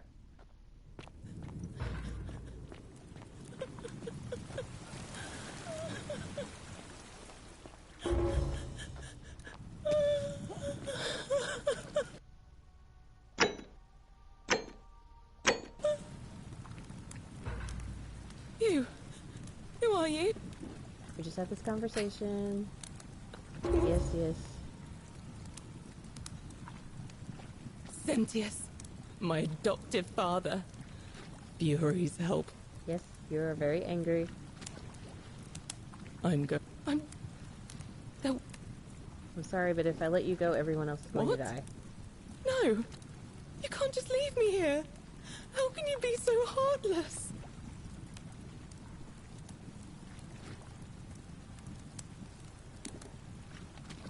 Okay, I'm just going to say not heartless, just rational. Our escape isn't worth the lives of everyone here.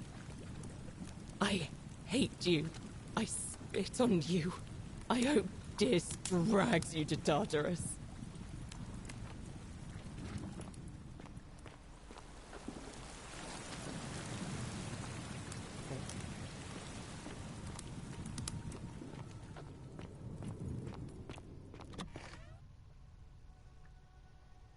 Okay, so we just have the knowledge that she's there.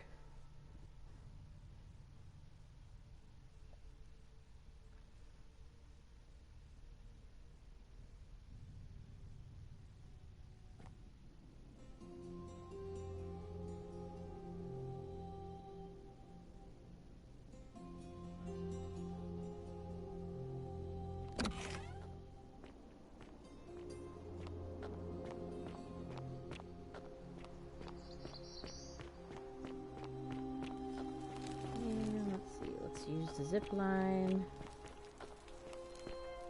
Where is the zip line? Okay.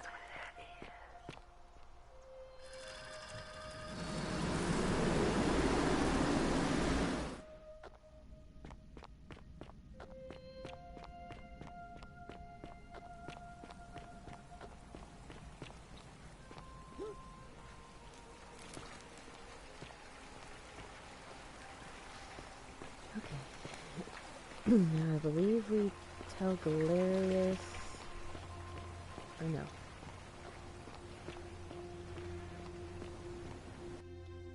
Sorry, I'm gonna save again here.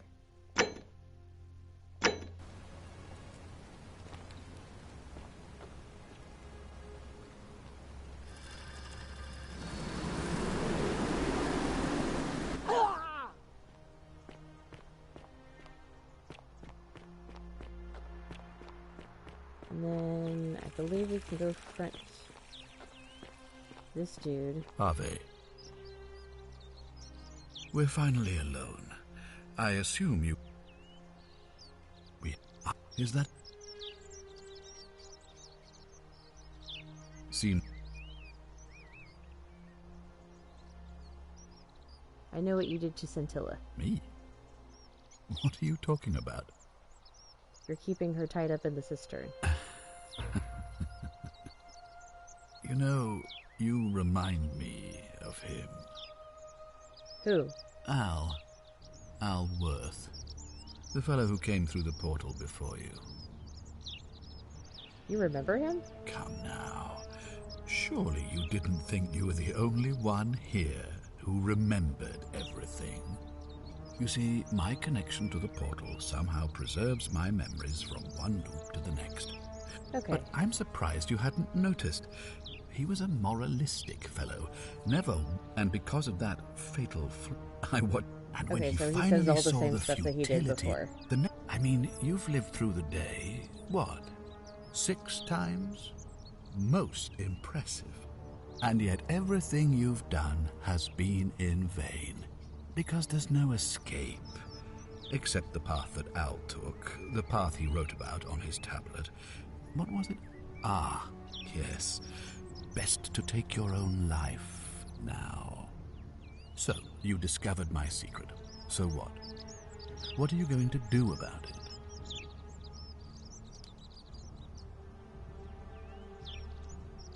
You're sick. I couldn't care less what you think. Hand over the key to the exit. And why would I agree to that?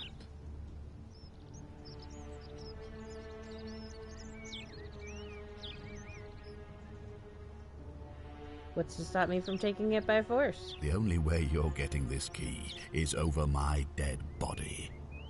And if I die, I won't be able to open the portal for you again, meaning you'll have created a paradox. You see, it was my actions that brought you to this point in time, so if you kill me, you'll stop me from doing so, and you being here will be an impossibility. That means if I die, you'll be flung back to your original time, having caused the deaths of everyone here, and you'll never be able to undo it. Is that what you want? If you don't hand it over, you might have an uprising on your hands. You might want to think that through. If anyone so much as touches me, everyone dies. This isn't over. I certainly hope not. In fact, I want it to go on and on forever, until you wither and die like Al did, and the gods send yet another useful idiot to extend my life for me. You know what? I really don't like you. I'll find a way to break the cycle and you with it. What are you going to do? Beg the gods for help? They don't care about you, and neither do I. Now, get out of my villa. I'm bored with you. Okay, so...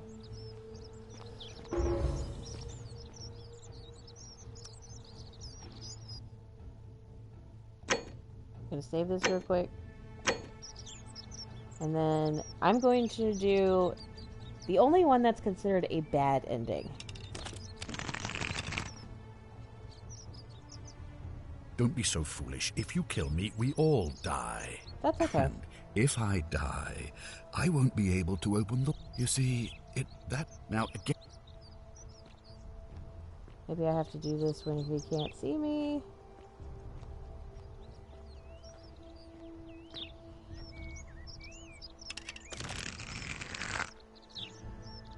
Here we go.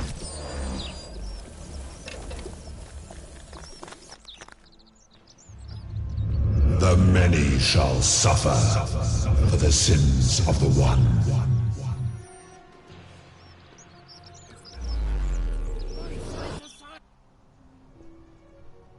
Okay, so this is the bad ending.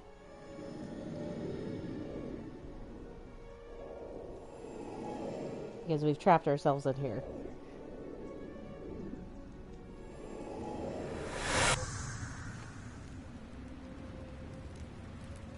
Oh. Hi there. Gave me a bit of a fright. Thought I was in here alone. I'm Al.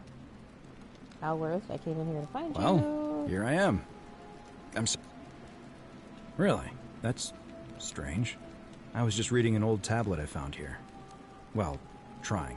It described an event about 2,000 years ago. Someone with your name appeared in the city out of the shrine of Proserpina and murdered a local magistrate, breaking some kind of ancient law.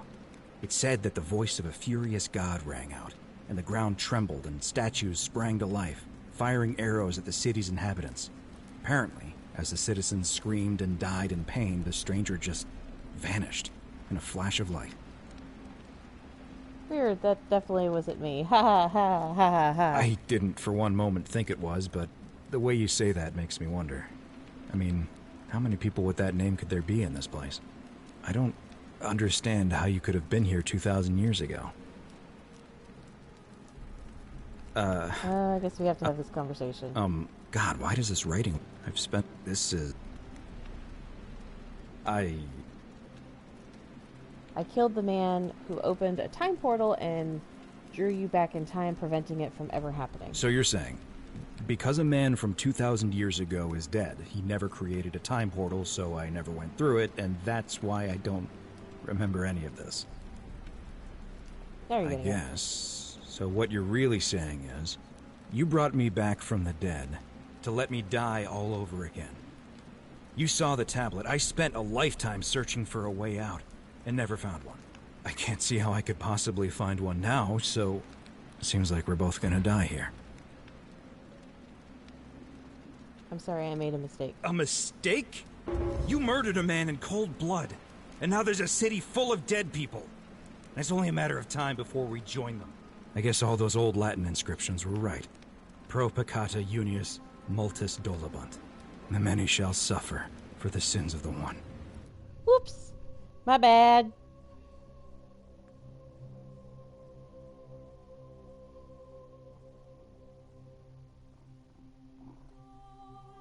How many might have survived if you hadn't killed Sentius and Coldblood? You know what? He deserved it. Sorry if you hear something in the background. My cat is trying to climb on me and purring into my microphone. Hello, kitty. Could you not? Could you not? Yeah, I know you're starved for attention.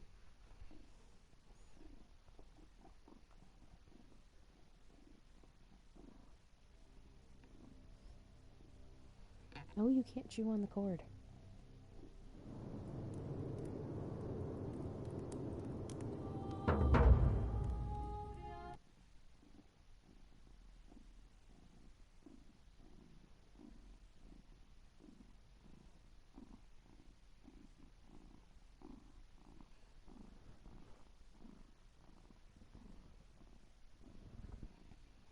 Okay, so, and then the other ending is very similar to the ending with Scintilla, except you can save a couple of people by telling Galerius ahead of time, like, hey, you know, when the rumbling starts, you need to go grab some people.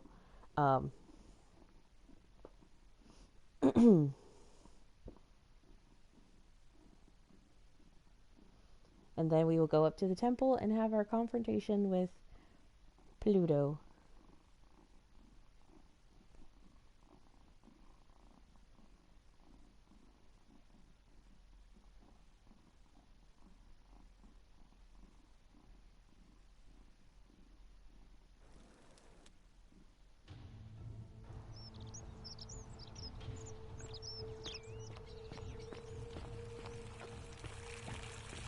But before we do that, I do need to restart time.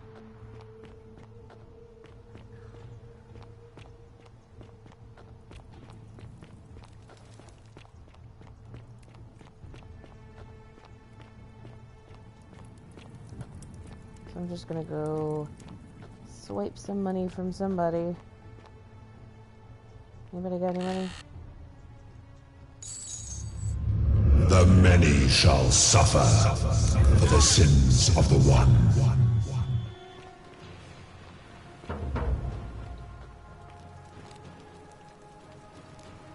Okay, now we gotta wait for him to get here.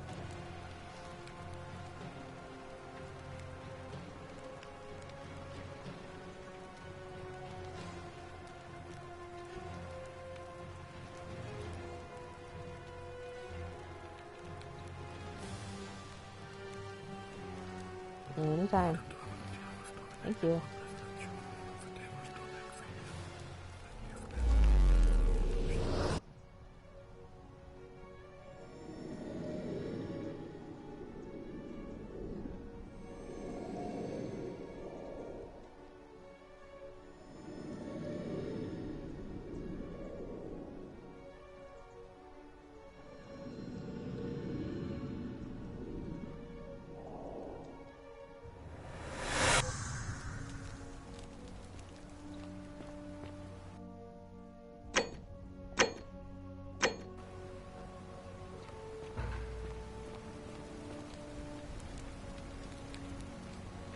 Salve, friend.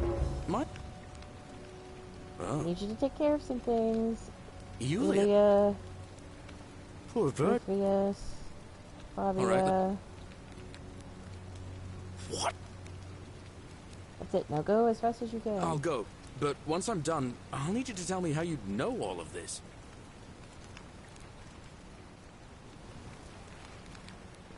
And then...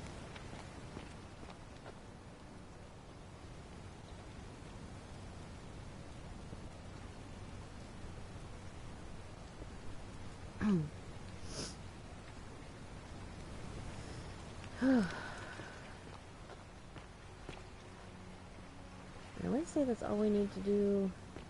Can't remember.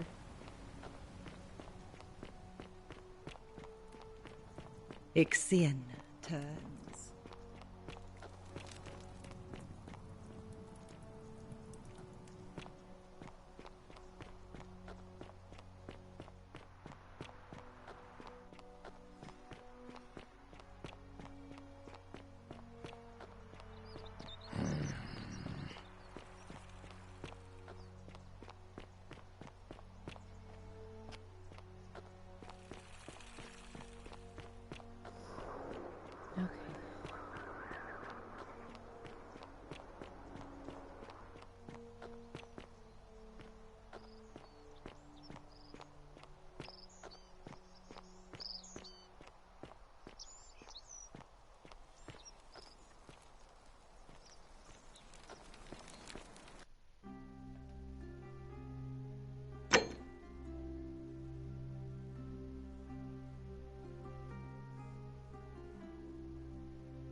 Guess we don't keep the tablet from Scintilla.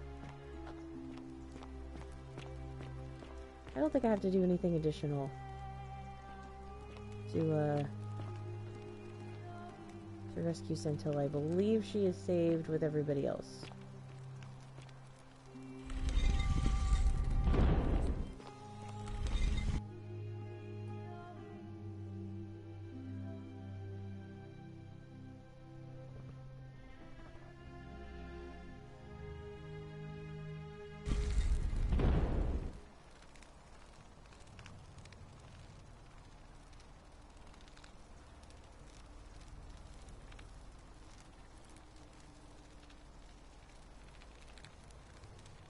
Okay, so now we're going through the Great Temple door.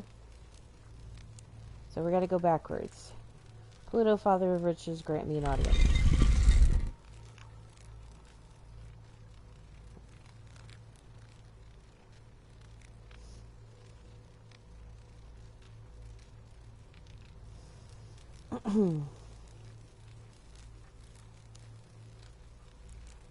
Alright, so now we enter the Greek area. This way.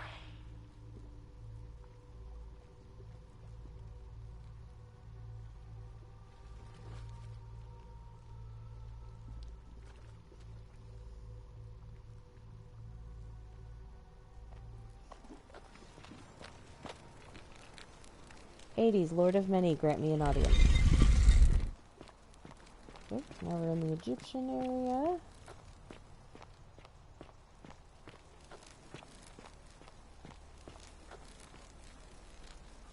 Osiris, Lord of Silence, grant me an audience. Now, very, very ancient Sumerian.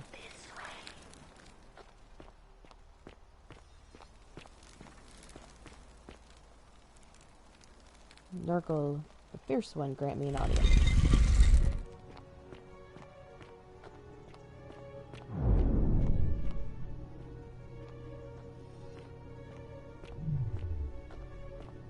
I was really surprised when I first played this. I was like, why is this a spaceship?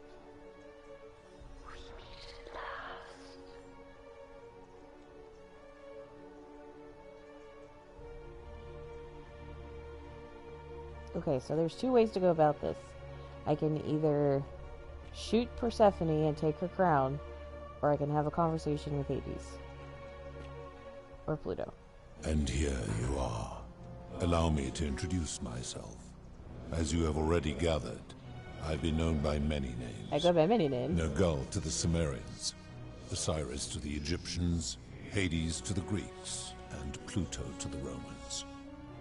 But the one constant through it all has been my title, God of the Underworld. And I've been watching you with curiosity, mortal, ever since your arrival. You're unlike the others, aren't you? And what is more, you carry a weapon that was never intended for mortals to wield, and you do it so brazenly. But there will be time for your reckoning later. First, as a reward for undoing the desecration of my obelisk, I will allow you to satisfy your curiosity. Ask what you will. Alright, are you responsible for the Golden Rule? That is merely the name your people have given to it, but yes, it is my doing.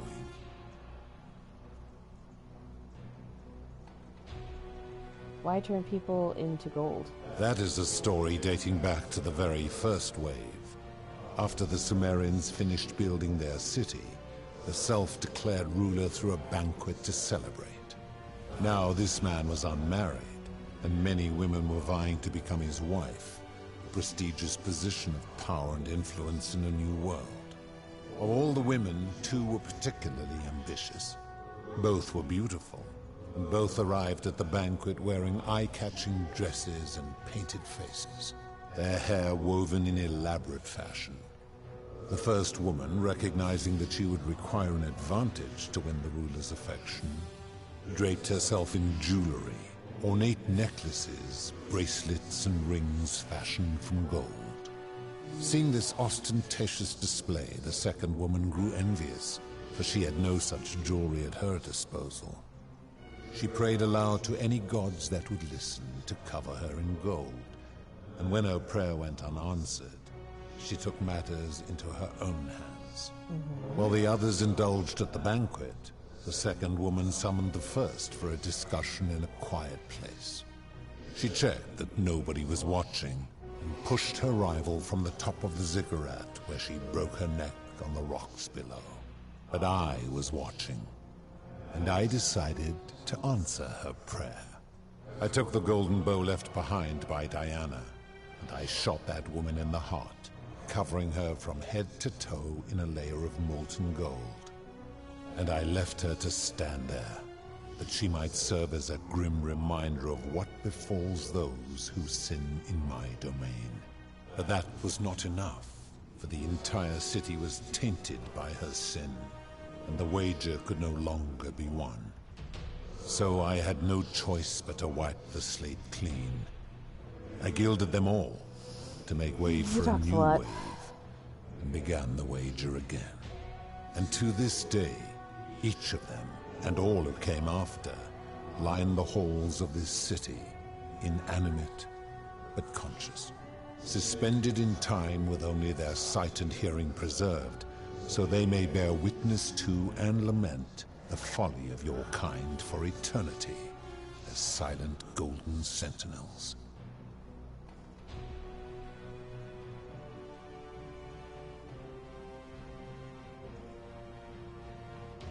So you're responsible for destroying all these lives? I give your kind a second chance at life, as well as ample warning about my law.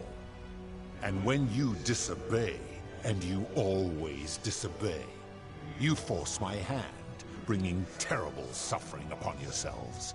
And so you ask if I am the one destroying your lives. And I say, no, you destroy yourselves. I am merely the means by which you do it.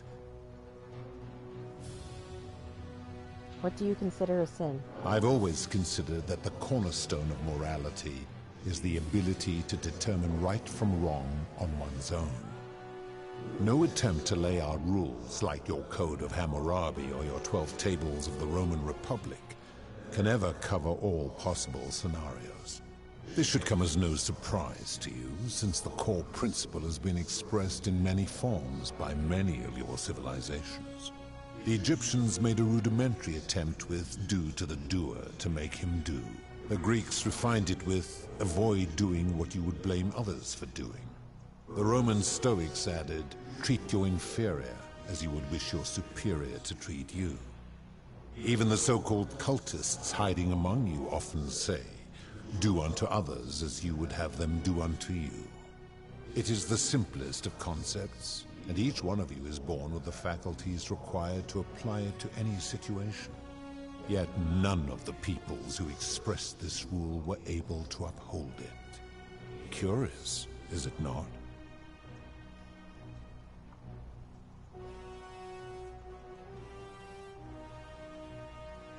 The principle is not as easy to apply as it sounds. For you, perhaps. I've seen terrible things here that you don't consider a sin. How could you let them happen? Do you plan to speak in sweeping generalizations, or are you going to give me an example? Suicide? I have seen no such thing, but in any case, taking one's own life is a self-directed act. It is not one that is done to others, however they may be affected by it. Therefore, it cannot be said that one who commits suicide has done anything unto others. That seems like an extremely literal interpretation of the rule. Applying this rule always requires us to interpret the meaning of the words. A literal interpretation helps to minimize the ambiguities of your primitive language.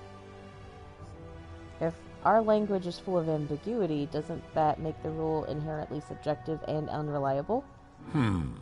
Supposing you're right, then my law has been broken, and I should turn you all to gold immediately. Is that what you want?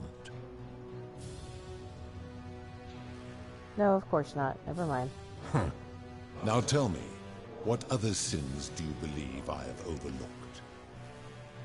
Debt bondage. You speak of the moneylender. How is that inconsistent with the rule? He wouldn't want to be trapped in a 30-year labor contract because of a loan. And he would never have signed a contract pledging his labor for 30 years. All he did was enforce the terms of a contract signed voluntarily by others. Oh my god. The whole concept of debt bondage, like slavery, is unethical. It's illegal under international law where I'm from. He wouldn't understand that, so we're just gonna Now tell me, what other sins do you believe I have overlooked? We don't want to make him angry, guys. Experiments on the golden statues. The midwife in the palace, yes. How is that inconsistent with the rule? She wouldn't want to be experimented upon if she was guilted. The rule is do unto others, meaning other people. Those statues are something else now. Bloodless shadows, mere shapes of their former selves. They are forsaken. What happens to them is no concern of mine. I see. Now tell me, what other sins do you believe I have overlooked? Abduction. Abduction? You mean the magistrate imprisoning his daughter in the cistern, I take it. He did so because she sought to escape.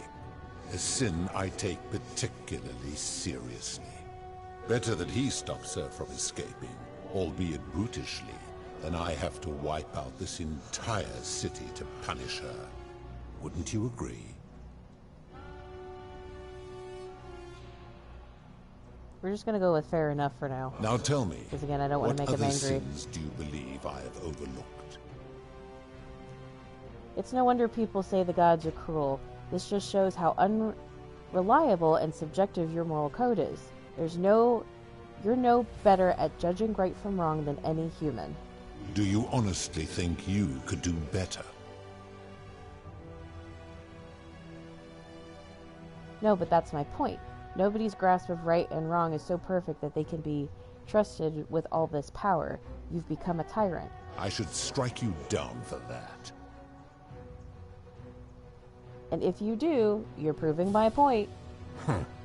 Now, did you have any other questions before your reckoning?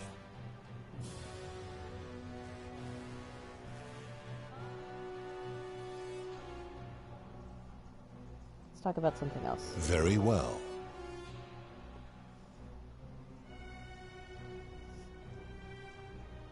What's your story? My story is many thousands of years long. You will need to be more specific. What do you wish to know? You're a god? It is a matter of perspective. God is a label I was given by you mortals, not one I gave myself. Your ancestors revered me because to them, my knowledge and technology made me incomprehensibly powerful, just as you might seem so to an insect. But despite all that, there are rules even I must obey. Who is the woman on your left? This is my beloved.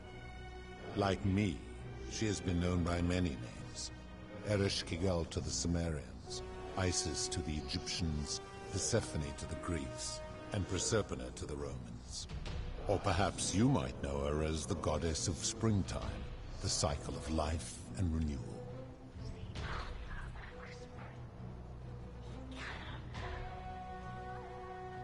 Your gaze lingers too long. Why do you look and sound like a man? My kin and I all adopted this form long ago, so that we might better understand and communicate with your kind. In time, we grew fond of the sensory delights it affords. Desire, joy, ecstasy, even rage and sorrow, while an acquired taste can be addictive. Who is that on your right? That is my servant. You would have met by the river, though she wears many faces and goes by many names. Kumu-Tabal to the Sumerians, Kirti to the Egyptians, Charon to the Greeks, and Charon to the Romans. Her role is to ferry souls between the mortal world and this one, and to make their transition as seamless as possible. For that, she earned herself the infamous, if erroneous, moniker, the Ferryman. You will talk more later. For now, ask your questions. As you wish. What is this place? It has come to be known simply as the Underworld, and it exists because of a wager I made long ago. What was the wager? That is a long story, one that began over 3,000 years ago and continues to this day. You see, long ago my kin and I set out from our home on Elysium to search for other forms of life among the stars. So they're aliens. We discovered your planet and witnessed your kind evolving from primates into something lawless and barbaric. You all but destroyed yourselves, your 2 short lives being extinguished by violence and ignorance and disease. Yet Proserpina saw raw potential in you, and persuaded the rest of us it would be squandered without our intervention and stewardship. So we revealed ourselves to your people in a place called Sumer. We offered guidance in agriculture, toolcraft, and law, and you called us gods. For a time you flourished, but soon you were too many for us to oversee. And as you spread from that cradle of civilization, we saw something disturbing. We had sown the seeds of dependency and confusion, and soon you returned to your old ways of violence and ignorance, this time in our name. My kin had seen enough, and gave up on your kind, condemning you as barbaric and chaotic, scarcely more than animals. We began preparations to return to Elysium, our home world, a utopia unspoilt by conflict and unimaginable in its beauty. But my Proserpina could not bear to abandon your kind without guidance, and knowing it would force the rest of us to leave her behind, she made an extraordinary sacrifice. She gave up her immortality to descend permanently to the ranks of humankind. And so she began her inescapable trajectory toward death. Horrified, I acted swiftly. I placed her in suspended animation in a deep frozen sleep to prevent age and sickness from claiming her. And then I pleaded with Proserpina's father, who the Romans called Jupiter, to bring her with us to Elysium. It was and is my hope that once there, we might one day learn to undo what she has done to herself. But he refused. I did everything I could to persuade him, but he would not relent. He would rigidly uphold his final pronouncement. Humans were unworthy of ascension to Elysium, and no exceptions would be made. I mean, But if you seeing know that I anything was about Jupiter, aggrieved, he's not the he nicest proposed a wager, the terms of which were as follows. If even one human city could prove itself capable of living without sin for a single year, then Proserpina and all of humanity would be permitted to join us in Elysium. My part would be to remain behind, the last of my kind, to watch over you, without interfering, and to sit in silent judgment. And so my reward has been to languish here, enduring a 3,000-year winter, waiting for the day your kind proves itself worthy of her faith in you, so that I might take her with me to Elysium and unthaw my goddess of springtime. And here I am, after all this time, still waiting. That was your mistake, dude.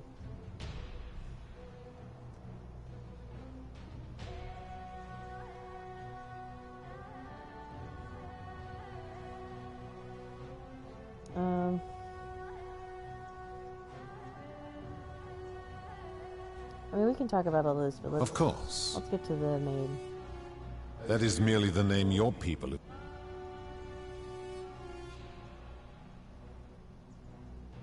How do you know when people sin? I'm able to commune with all of the statues in the city. Their ears are my ears, and their eyes are my eyes. Is Proserpina connected to the statues in the same way? If she was still conscious, I suppose she could, but she's not. Why do you ask?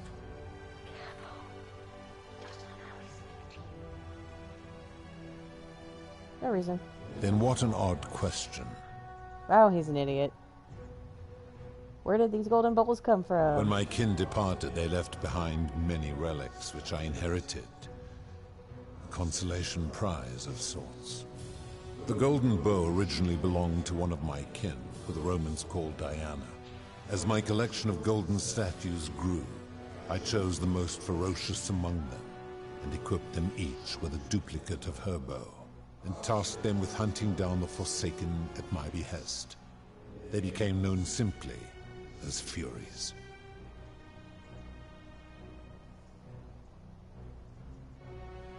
Very well. Oh, that's all the questions. Good. Then now it is time for your reckoning. Only, it seems, something is wrong. It has long been within my power to see into the hearts of mortals and weigh their deeds in life. But when I peer into you, I see only a blank slate, as if you did not exist until you appeared in this city. How is this possible? Charon, where did you find this one? I do not remember ferrying you. How did you come here? I'm from the future. If that is true, then I sense the intervention of someone powerful. How did you come to be in this time, mortal? Who brought you here? We cannot know. I was hoping you could tell me. I do not know. My kin departed long ago, and Proserpine has slumbered for 3,000 years.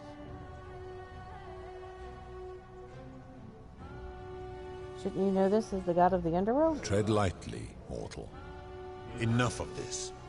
It seems I will need to put your reckoning on hold for now. But answer this. How generous of you. Why have you come here? What is it you seek? I'd like to put an end to the Golden Rule.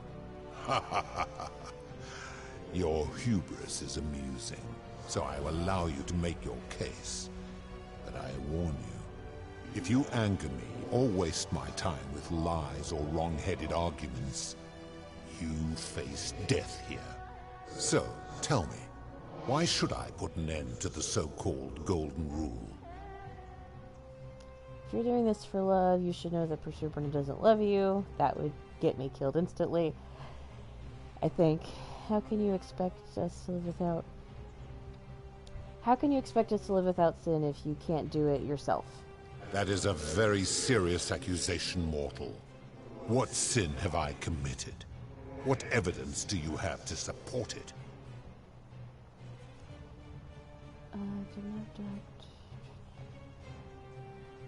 You've given terrible punishments to hundreds of people, some for minor sins and some who committed no sins at all. Every one of those people was guilty of failing to ensure their peers lived virtuously. They failed collectively, and so they were punished collectively. The Romans understand this, as did the Greeks before them. If our positions were reversed, you wouldn't want me to punish you for the sins of other people. Ah, but I am a god, and you are a mortal. Why would you expect me to treat you as I treat my own kind? God, this You are not dude. a peer. You are not a respected equal. Let me ask you this. Do you treat insects as you wish to be treated? Do you care for their well-being as you would your fellow man?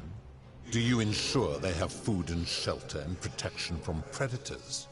Do you give them rights? No. Of course not. Because that would be absurd, just as it would be absurd for me to treat your kind as equals. Your kind and mine can't be so different given that you're in love with one of us. My love for her does not mean I am not superior, now that she is mortal. What makes your kind superior to mine? Where to begin? Our lifespans exceed yours by thousands of years, in which time we accumulate vast wisdom and a mastery of technology you cannot begin to imagine. Why does wisdom and technology make you superior? Because that is the source of our power over you.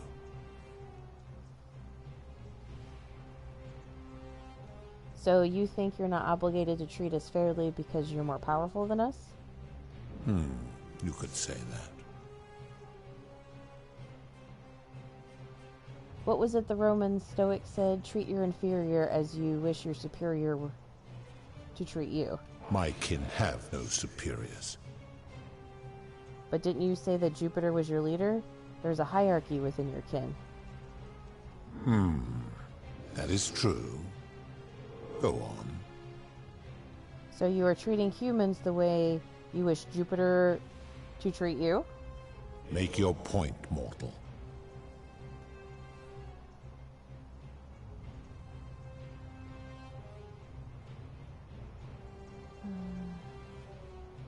I'm saying if you can't follow your own rule, how can you expect humans to? Let me ponder that for a moment. If you are right, then it would follow that all this time I have been in the wrong. But no. The very thought of it grieves me. How can I accept your argument when doing so would make me a tyrant and a monster?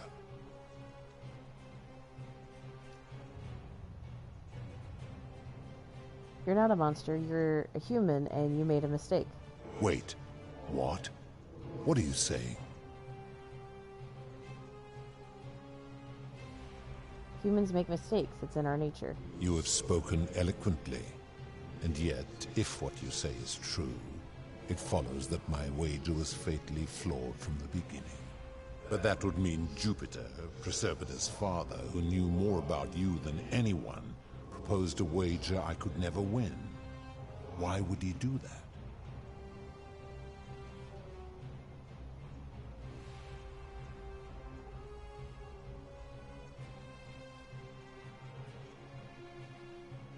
Perhaps he felt threatened by you and didn't want a potential challenger in Elysium. I hope that's right. Perhaps. But if that was so, surely I would have sensed his deception.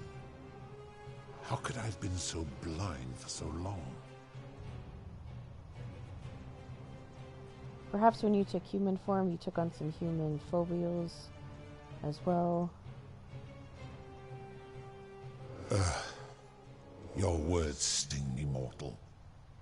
But perhaps it is what I deserve. Oh, I remembered all the answers. As difficult as this is to admit, I have suspected as much for a long time now.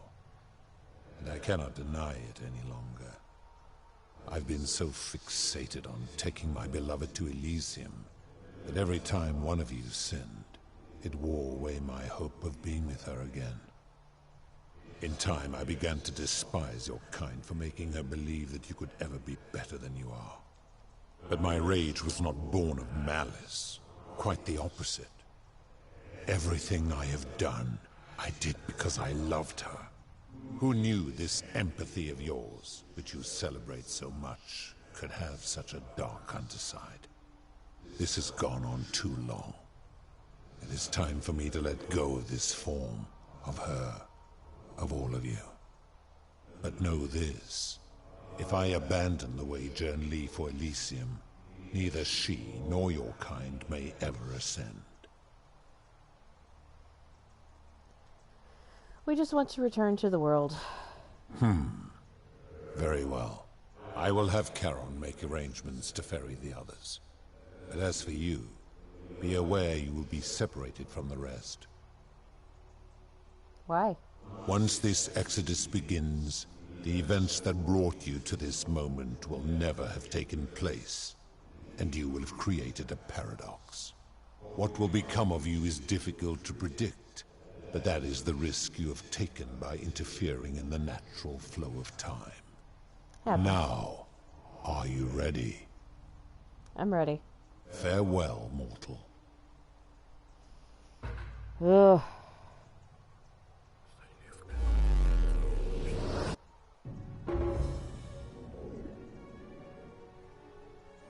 Main goal completed. A Herculean task. Herculean task, excuse me.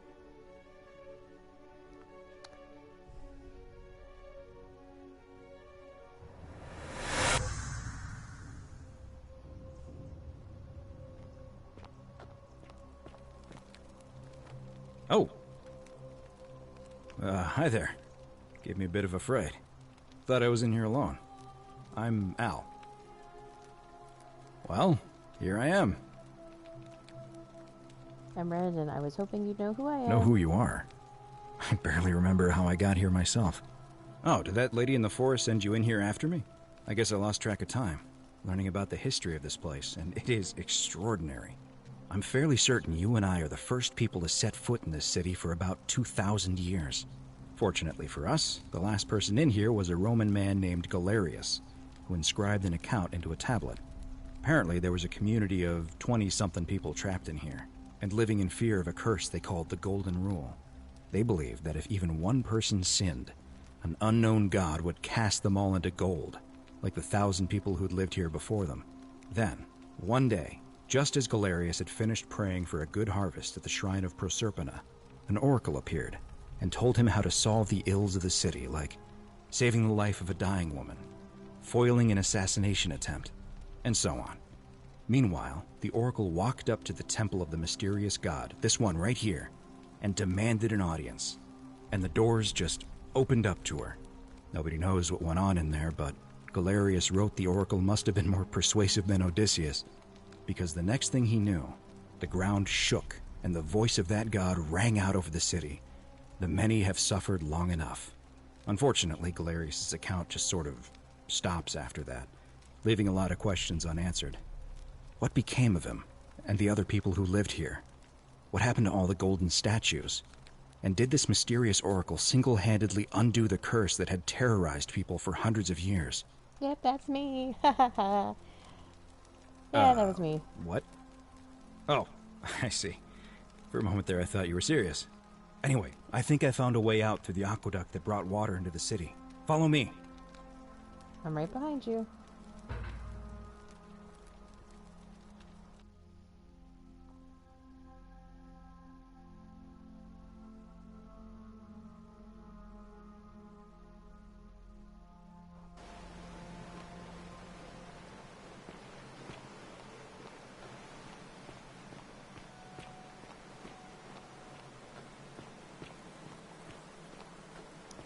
I may not have given Galerius enough time to get all of that stuff done. I'm going to pause here for a moment and make sure no...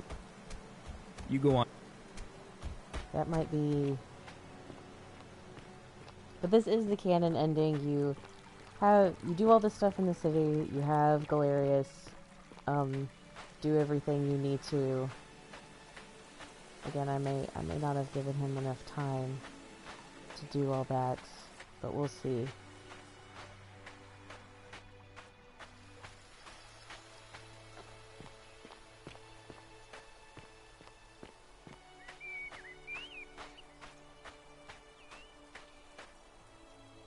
You're back! But... you're alone. Ah, why don't... I discovered you're not who you said you were. I remember meeting you 2,000 years ago. Ah, I see. I thought you might. Well, now you know. I suppose you have questions. Who are you really? You can just call me Charon, if you like. I am sorry I wasn't... I do not... What truth is that? That you died of my... Most ask... No, we already went through this. A wise decision. All you need to know is that you and Al died in possession of a sacred silver coin. What's so special about these coins? Perhaps you have heard the tales of the Greeks and Romans burying their dead with a coin in their mouths to pay the ferryman for passage across the river. Well, those stories contained a seed of truth, but not any coin would do. A long time ago, my master created 1,000 silver coins and had me distribute them across the world. My orders were simple. Whenever a person died in possession of a coin, I was to locate them and ferry them here. That is a question you would have to ask him, if that were still possible, in light of the path you have chosen. I am just his servant, doing his bidding. Only now, there is nobody else to... Yeah, I'm so sorry. I If see you return no us to the land of the point in living, I'd like keeping to you go here. home now. But I have to ask one thing. That you keep this to yourself. Look! Here comes Al now. Al! It's so good to see you. You were gone so long I thought I'd never see you again. Kinda lost track of time in there. You wouldn't believe what we found. The ruins of a long-forgotten city. And there was a tablet describing an oracle who confronted a god and undid an ancient curse. Sounds like quite a story. And I look forward to hearing all about it. But You two look exhausted. why don't you hop in my boat and rest while I ferry you back to civilization? Sounds good to me. And you? Are you ready to go home? Yes.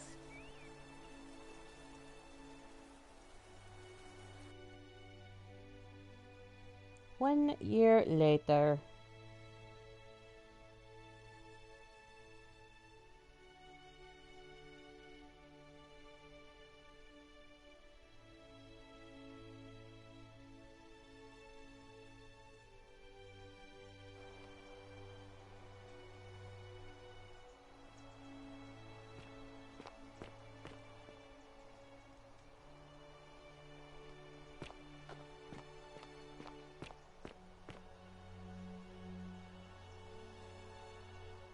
Hey, you made it. It's great to see you again. I read about your trial in the news. Congratulations on your acquittal. Still, I'm sorry you had to go through all that. Anyway, after everything you've been through, I thought you I might keep forgetting I appreciate picked the some fugitive. good news. So after we got back to the real world, I started doing some research into the people mentioned in Galerius' tablet, and I found something strange.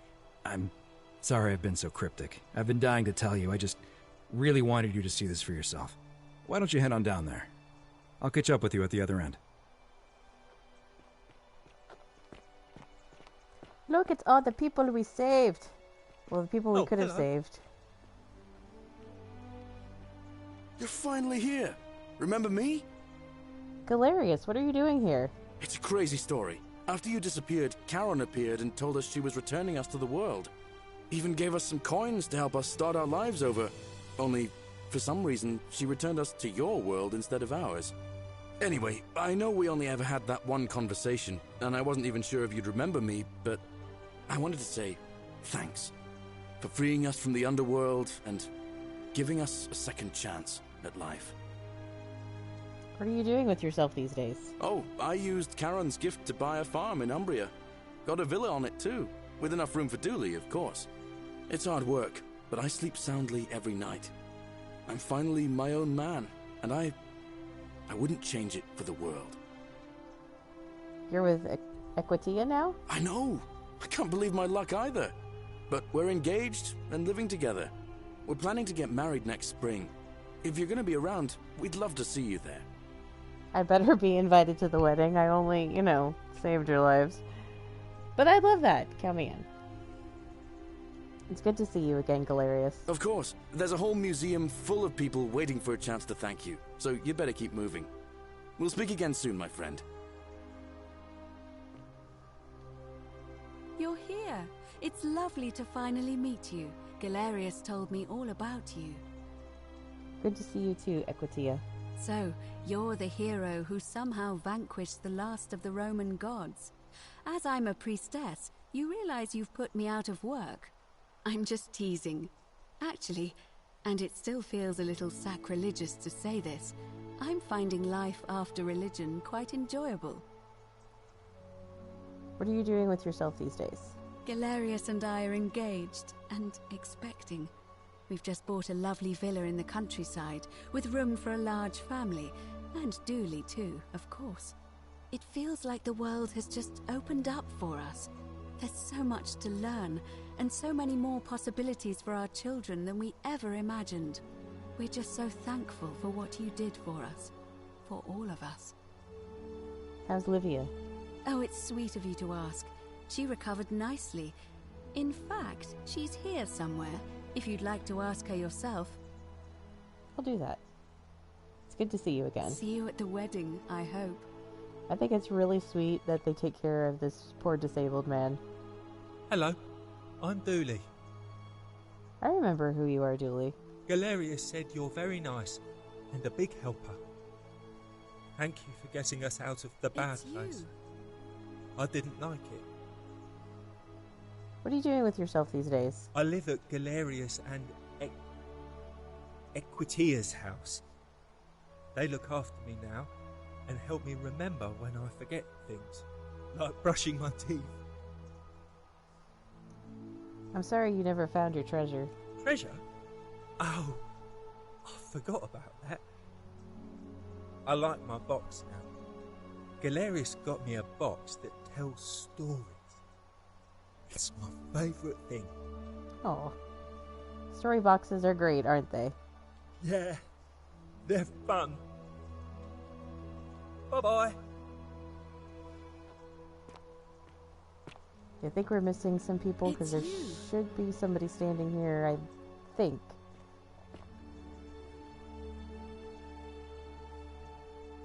Hi there, I'm Horatius. I understand we have you to thank for giving us a second chance at life, and reuniting Scintilla with us as well. So, thank you. What are you doing with yourself? I'm living up north and studying in the military academy in Modena. I'm going to be an officer one day. The world's changed a lot, but some things stay the same. Would you believe we're still studying military tactics from my time? Alexander the Great, Caesar, Hannibal Barca. Still, I have to keep challenging myself to let go of old ways of thinking and embrace the new. As Seneca wrote, the ones who pioneered our paths aren't our masters, but our guides. I'm sorry you never got to see your girl again. Ah, you remembered that. Thank you. I grieved for a time, but that's done. In the words of Epictetus, as those who rode behind triumphant generals remind them they are mortal, remind yourself your precious one isn't one of your possessions, but something given for now, not forever. But? Thanks. Oh, and I don't know if you've heard, but a few of us are going for drinks later. It'd be nice to, chat with you some more. Sounds good, I'll be there. Great. Whatever happened to your buddy Domitius? He's not my... Oh, I see what you did there. Good one. He had more trouble adapting than most. He got himself disqualified from the UFC, so he started some kind of underground blood sport tournament, like we had in Rome. Suppose it appealed to people's baser instincts. And they say he made some good coin, killing a bunch of men like that. But his luck finally ran out, and his life along with it. You know what they say. Live by the sword, die by the sword. It's okay, we didn't like him anyway. Sounds like he got what he deserved. You're not wrong. See you at drinks later, I hope. Hey. I take it you're the Oracle. Thanks for coming. Oh, I never did talk to her. Actually, I changed my name to Cynthia. I didn't want to be associated with Sentius after what happened. I'm not sure if you heard, but after you drove Pluto off, Proserpina emerged from the Great Temple. She knew right away what none of us had figured out about that psychopath. He'd been keeping my little sister locked up in the upper cistern all that time. But he's been dealt with. He's... you know what? The important thing is, we'll never see him again. She was lying in the villa, and I never did go talk to her. Anything I want. I'm a woman of means in a vast new world. I can go wherever and do whatever I please. Of course, I mostly just stay in my villa and have my servant Alexa summon things for me, because it's just awful out there. Barbarians everywhere. What happened to Sentius? He's still there, all alone. The last golden statue in the underworld. Trapped in a metal shell, slowly losing his mind until the end of time. Oh, how Eternal torment. Just what he deserves, if you ask me. Good. You too. See you around.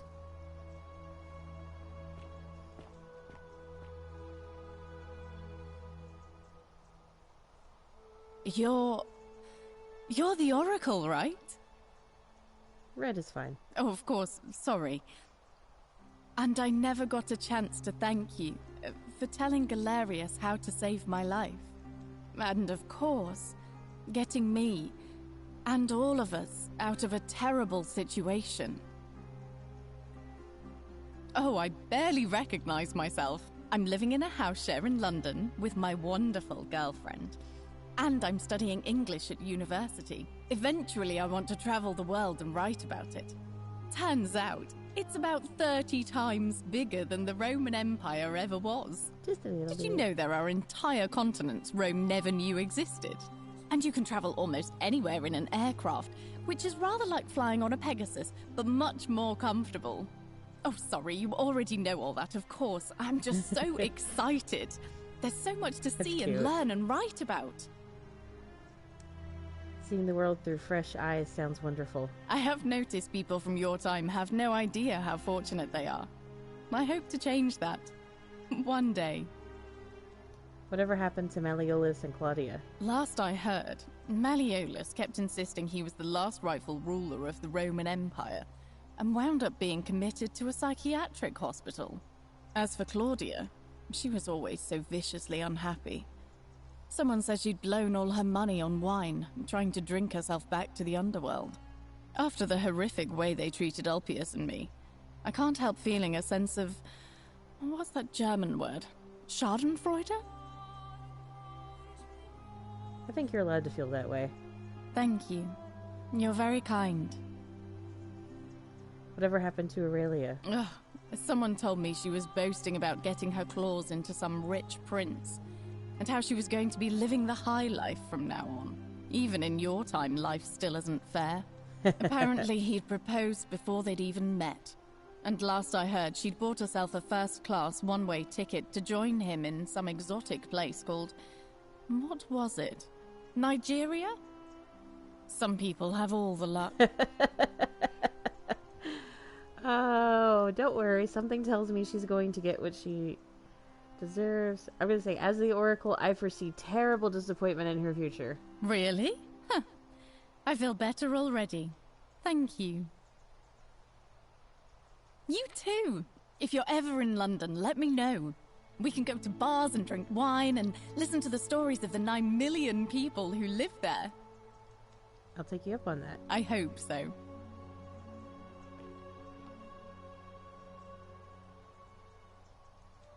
You are here. It's nice to finally meet you. Lucy is fine. I'm making an effort to blend in, as you can see. We are all trying to keep a low profile. If the world knew we died 2,000 years ago and were suddenly brought back to life 12 months ago, they'd never leave us alone. Speaking of which, I wanted to say thank you in person. I'd say the gods smile on you, but I hear you drove the last of them off. So... I'm studying to get into medical school. As much as I resented the responsibility of keeping everyone in the city alive, when it ended, I realized I missed it.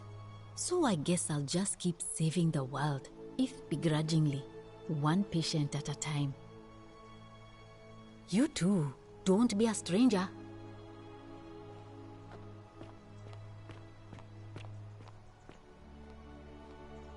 You know what? We may have saved everybody. The Hermit Philosopher, because he doesn't have a name. I take it you're the Oracle everybody's talking about. It's a pleasure to finally meet you. We've met before, though I wouldn't expect you to remember it. We have. I'm sorry, I don't remember. In any case, I'm Philip. I never thought I'd leave that cave, let alone the city. And now I'm living in the 21st century. What a time to be alive. And it seems I have your Catabasis to thank for it.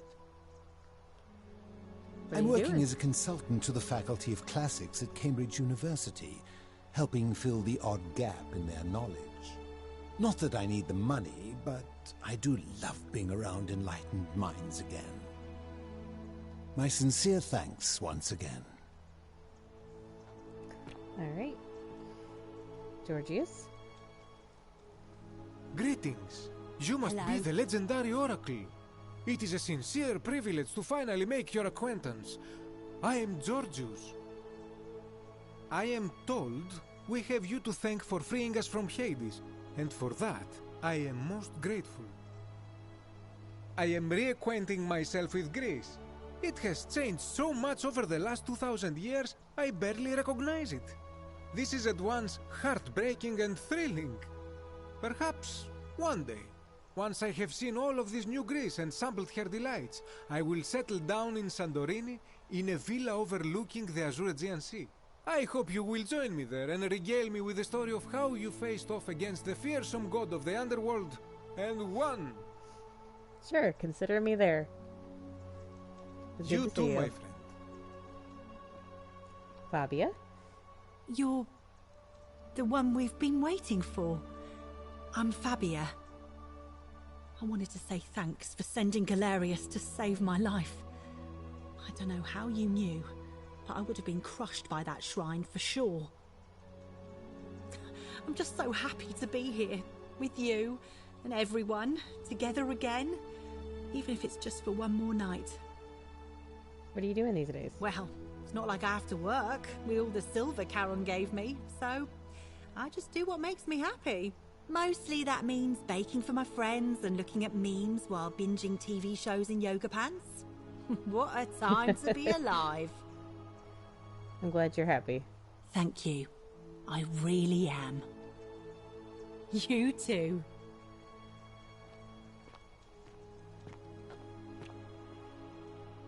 Octavia? We spoke to her a couple of times up on the top. Oh, hello. It's lovely to meet you. I've heard so much about you. I'm thankful that you're here. I was sure the person who drove off the last pagan god would have more important things to do than visit the likes of us. But thank you for coming and for saving our lives. What you did was extraordinary, and I'll never forget it. I'm living in Rome again, in a charming little flat by the Tiber, not far from my old place. Oh, and I'm training to be a crisis counselor. Oh, after you sent Galerius to persuade Ulpius not to take his own life, I was inspired. I just want to spend the rest of my life helping people, like you helped him. Sounds like a noble cause. Good on you. Thank you. That means a lot. And you. Now here's Good one you might not evening. recognize. Livia. Greetings. Thank you for your kind words and for liberating us all. In all the time I was in the underworld, I never once imagined that I might end up in a place so much like Elysium. I'm recovering. Octavia Hello was there. kind enough to let me stay with her for a while, at least until I'm well enough to be independent again. Read any good poems lately? Ah, you remember that. I'm a little tired of Ovid, but that's all right. I have 2,000 years' worth of poetry to catch up on now. I'm already up to the 19th century, and am quite enjoying the work of a fellow named Poe. I think I may have found a kindred spirit. Men have called me mad, but the question is not yet settled whether madness is or is not the loftiest intelligence. And you. Farewell, friend. We're almost done. Oh, this dude. Some soiree, innit? Why did we save hello him? at last. You must be the oracle I've heard so much about. I'm Dacius. Listen, I wanted to express my sincere appreciation for what you did. If it wasn't for you, I'd never been able to sell all those useless old relics I accumulated. Whatever you did in that temple made me a very wealthy man. Thank you. Is that all you care about? No need to thank me. It was entirely unintended. Such acerbic wit. I love it. I took the money I made from selling my trinkets and started investing in the stock market. That's where the real money is now. In fact, I was hoping to ask your advice, you being the oracle and future seer and all that, on which stocks I should invest in next. I can't decide between fossil fuels, tobacco, gambling and arms. What would you recommend? I can't really see the future, I'm afraid. Oh, don't be like that. You can tell your old pal Dacius. I won't take no for an answer. Let's see. DVD rentals have a bright future. Broadcast television is going to be the next big thing. Print media is going to make a huge comeback. I think we're going to go for broadcast television is going to be the next big thing. No. DVD rentals. Oh, of course, yeah. I was just thinking the same thing. I'll go home and buy up as much stock as I can tonight. I'm going to make a bloody fortune. Of course, don't let me keep you. Thanks again for the tips, my friend. Sure.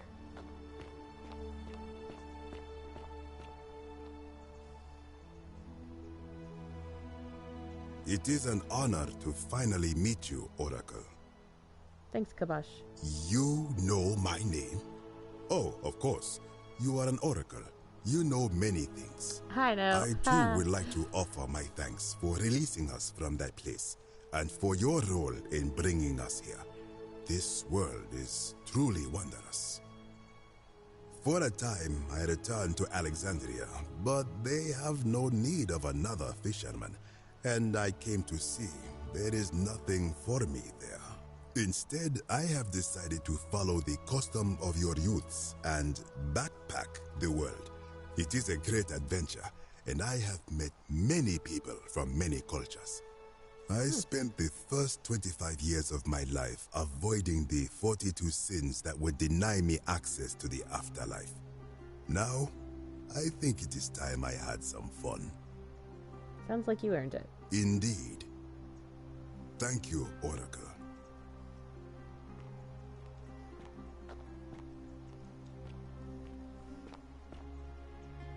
Hello there. Hi, Scintilla. Oh, I go by Gabriella now. I didn't want to be reminded of that monster every time I heard my own name. After you drove Pluto off, Proserpina came and released me, and that monster got what was coming to him. Sounds like he got what he deserved. Mm-hmm. I'm living with Ulpius on a little vineyard in Umbria. It's even more wonderful than I dreamed it would be. I'm so grateful to you for making sure he's still with us. If you're ever passing through the region, I hope you'll come and visit us. You can try some of our very own wine. I might just do that. It's good to see you again, Gabriella. Thanks. You too. It's nice to finally put a face to the name. I think it I'm looks like we Ulpius. actually did save everybody. I understand I have you to thank for sending Galerius to save my life. The way you just showed up out of the blue and stopped me from making a terrible mistake, I'll be forever in your debt. I'm living with Gabriella in Umbria. We finally bought the little vineyard we always dreamed of. It'll be a little while before we know what we're doing, but every day I look at her and this extraordinary new world with all its beauty, and I think, what if I'd given up hope and missed out on all of this? So we're living each day to the fullest. And we end them all the same way, sitting together on our terrace with a glass of our wine, which the locals say is almost drinkable now, and watching the sunset over the rolling hillside. Aww. And I couldn't be happier. How romantic. Thank you. I wouldn't be here without you. You too. Okay, last two, and then we go to the end of the hall. It's so nice to finally meet you. I've heard so much about you. I wanted to thank you personally for getting us out of there. And for helping Rufus come to terms with himself. He may come off a little gruff, but once you get past that, he's a lovely fellow. I'm studying to be an architect again, and living with Rufus in our beautiful flat in Rotterdam, just down the river from Nijmegen, where I grew up. Of course, it's improved immensely since I was there last, gleaming futuristic buildings and clean streets full of educated, accepting people. You natives of the 21st century have no idea how fortunate you are. You too. If you're ever in the Netherlands, we'd love to show you around. It's the least we could do. I may just take you up on that.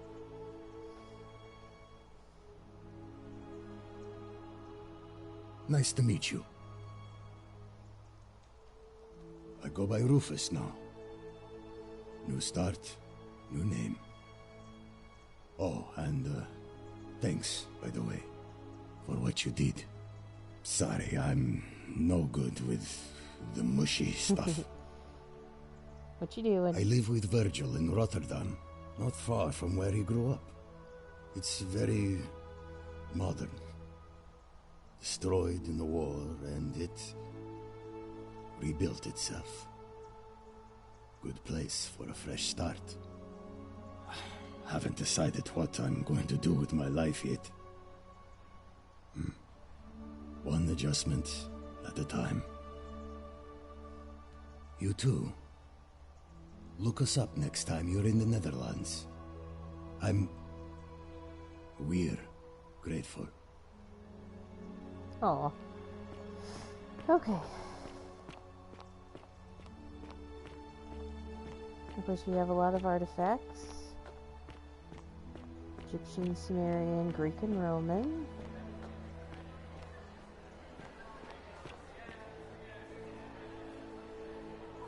There you are. I hope you enjoyed that. Now, there's one more person I wanted to introduce you to. I think you know her. Girl? Sorry if I frightened you. Just a little joke I've been saving for a long, long time. I recognize that voice. Allow me to introduce myself properly. I am Proserpina, former goddess of the cycle of life and renewal, and now a regular mortal.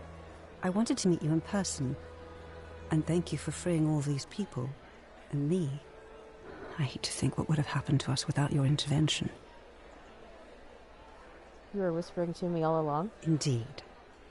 Suffice it to say that while Pluto was controlling the eyes and ears of each golden statue, I was able to control their tongues, and whisper to you when he was distracted. I am sorry my messages were so cryptic. There were only ever brief windows in which I could speak to you without being detected. You did what you could. Thank you. You created the time loop? I did. I may have given up my immortality, but I still retain my gifts as the goddess of the cycle of life and renewal. After witnessing Pluto punish countless poor souls over thousands of years, I knew this generation, the final wave, would not survive. So I tried to give them a way to buy more time. A second chance. Rather, as many second chances as they needed to avoid his wrath. So I whispered to Sentius in secret, telling him the prayer required to create a portal in my shrine. I knew the danger of humans being corrupted by godly power, and so I put a safeguard in place. I required the creator of the portal to sacrifice their own life, so that it could only be used selflessly to help others. What I did not anticipate is that Sentius would retain his accumulated memories from each previous day, and as a veteran soldier he had long since shed his fear of death. He quickly discovered that he could, in effect, prolong his own life indefinitely by exploiting the cycle. Of course, once I had taught him the prayer, I could not unteach him, and there was little I could do but wait for someone like you to come along and see him for what he was. We were all fortunate you came along when you did. What became of Pluto? I don't know what happened to him. I haven't heard from him, and I rather hope it stays that way. What became of Charon? Oh, she inherited dominion over the underworld. Last time we spoke, she was working on a new world of some kind. She wouldn't say what it was, but I'd be surprised if you don't run into her again. I imagine we all will, one day. It was nice meeting you. And you, although it feels like I've known you forever. Oh, and one last thing. Do you remember all those golden statues scattered throughout the city? Of course. They Good. were creepy. Because they remember you. Well done, my friend. Of all the heroes who ever journeyed to the underworld and returned, None came close to achieving what you did. They made me a Hercules, statue! Orpheus, Theseus, and Aeneas would be proud. We are immortalized as a statue, everybody. And that is the canon ending for this game. Thank you so much for watching. It's definitely past my bedtime, but that's okay. I wanted to get this finished for you guys. Again, this is the Forgotten City. I'm playing it on the PlayStation 4, but I do believe it is available on other platforms.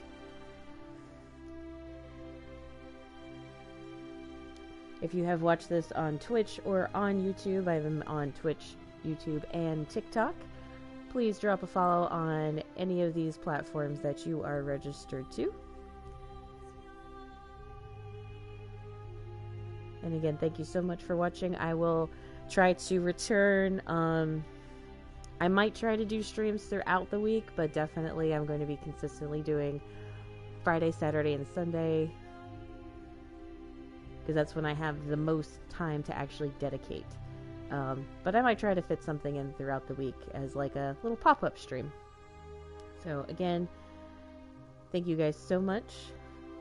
And just like the developers, hope you enjoyed the Forgotten City. And everybody have a great night. And I hope your week goes well.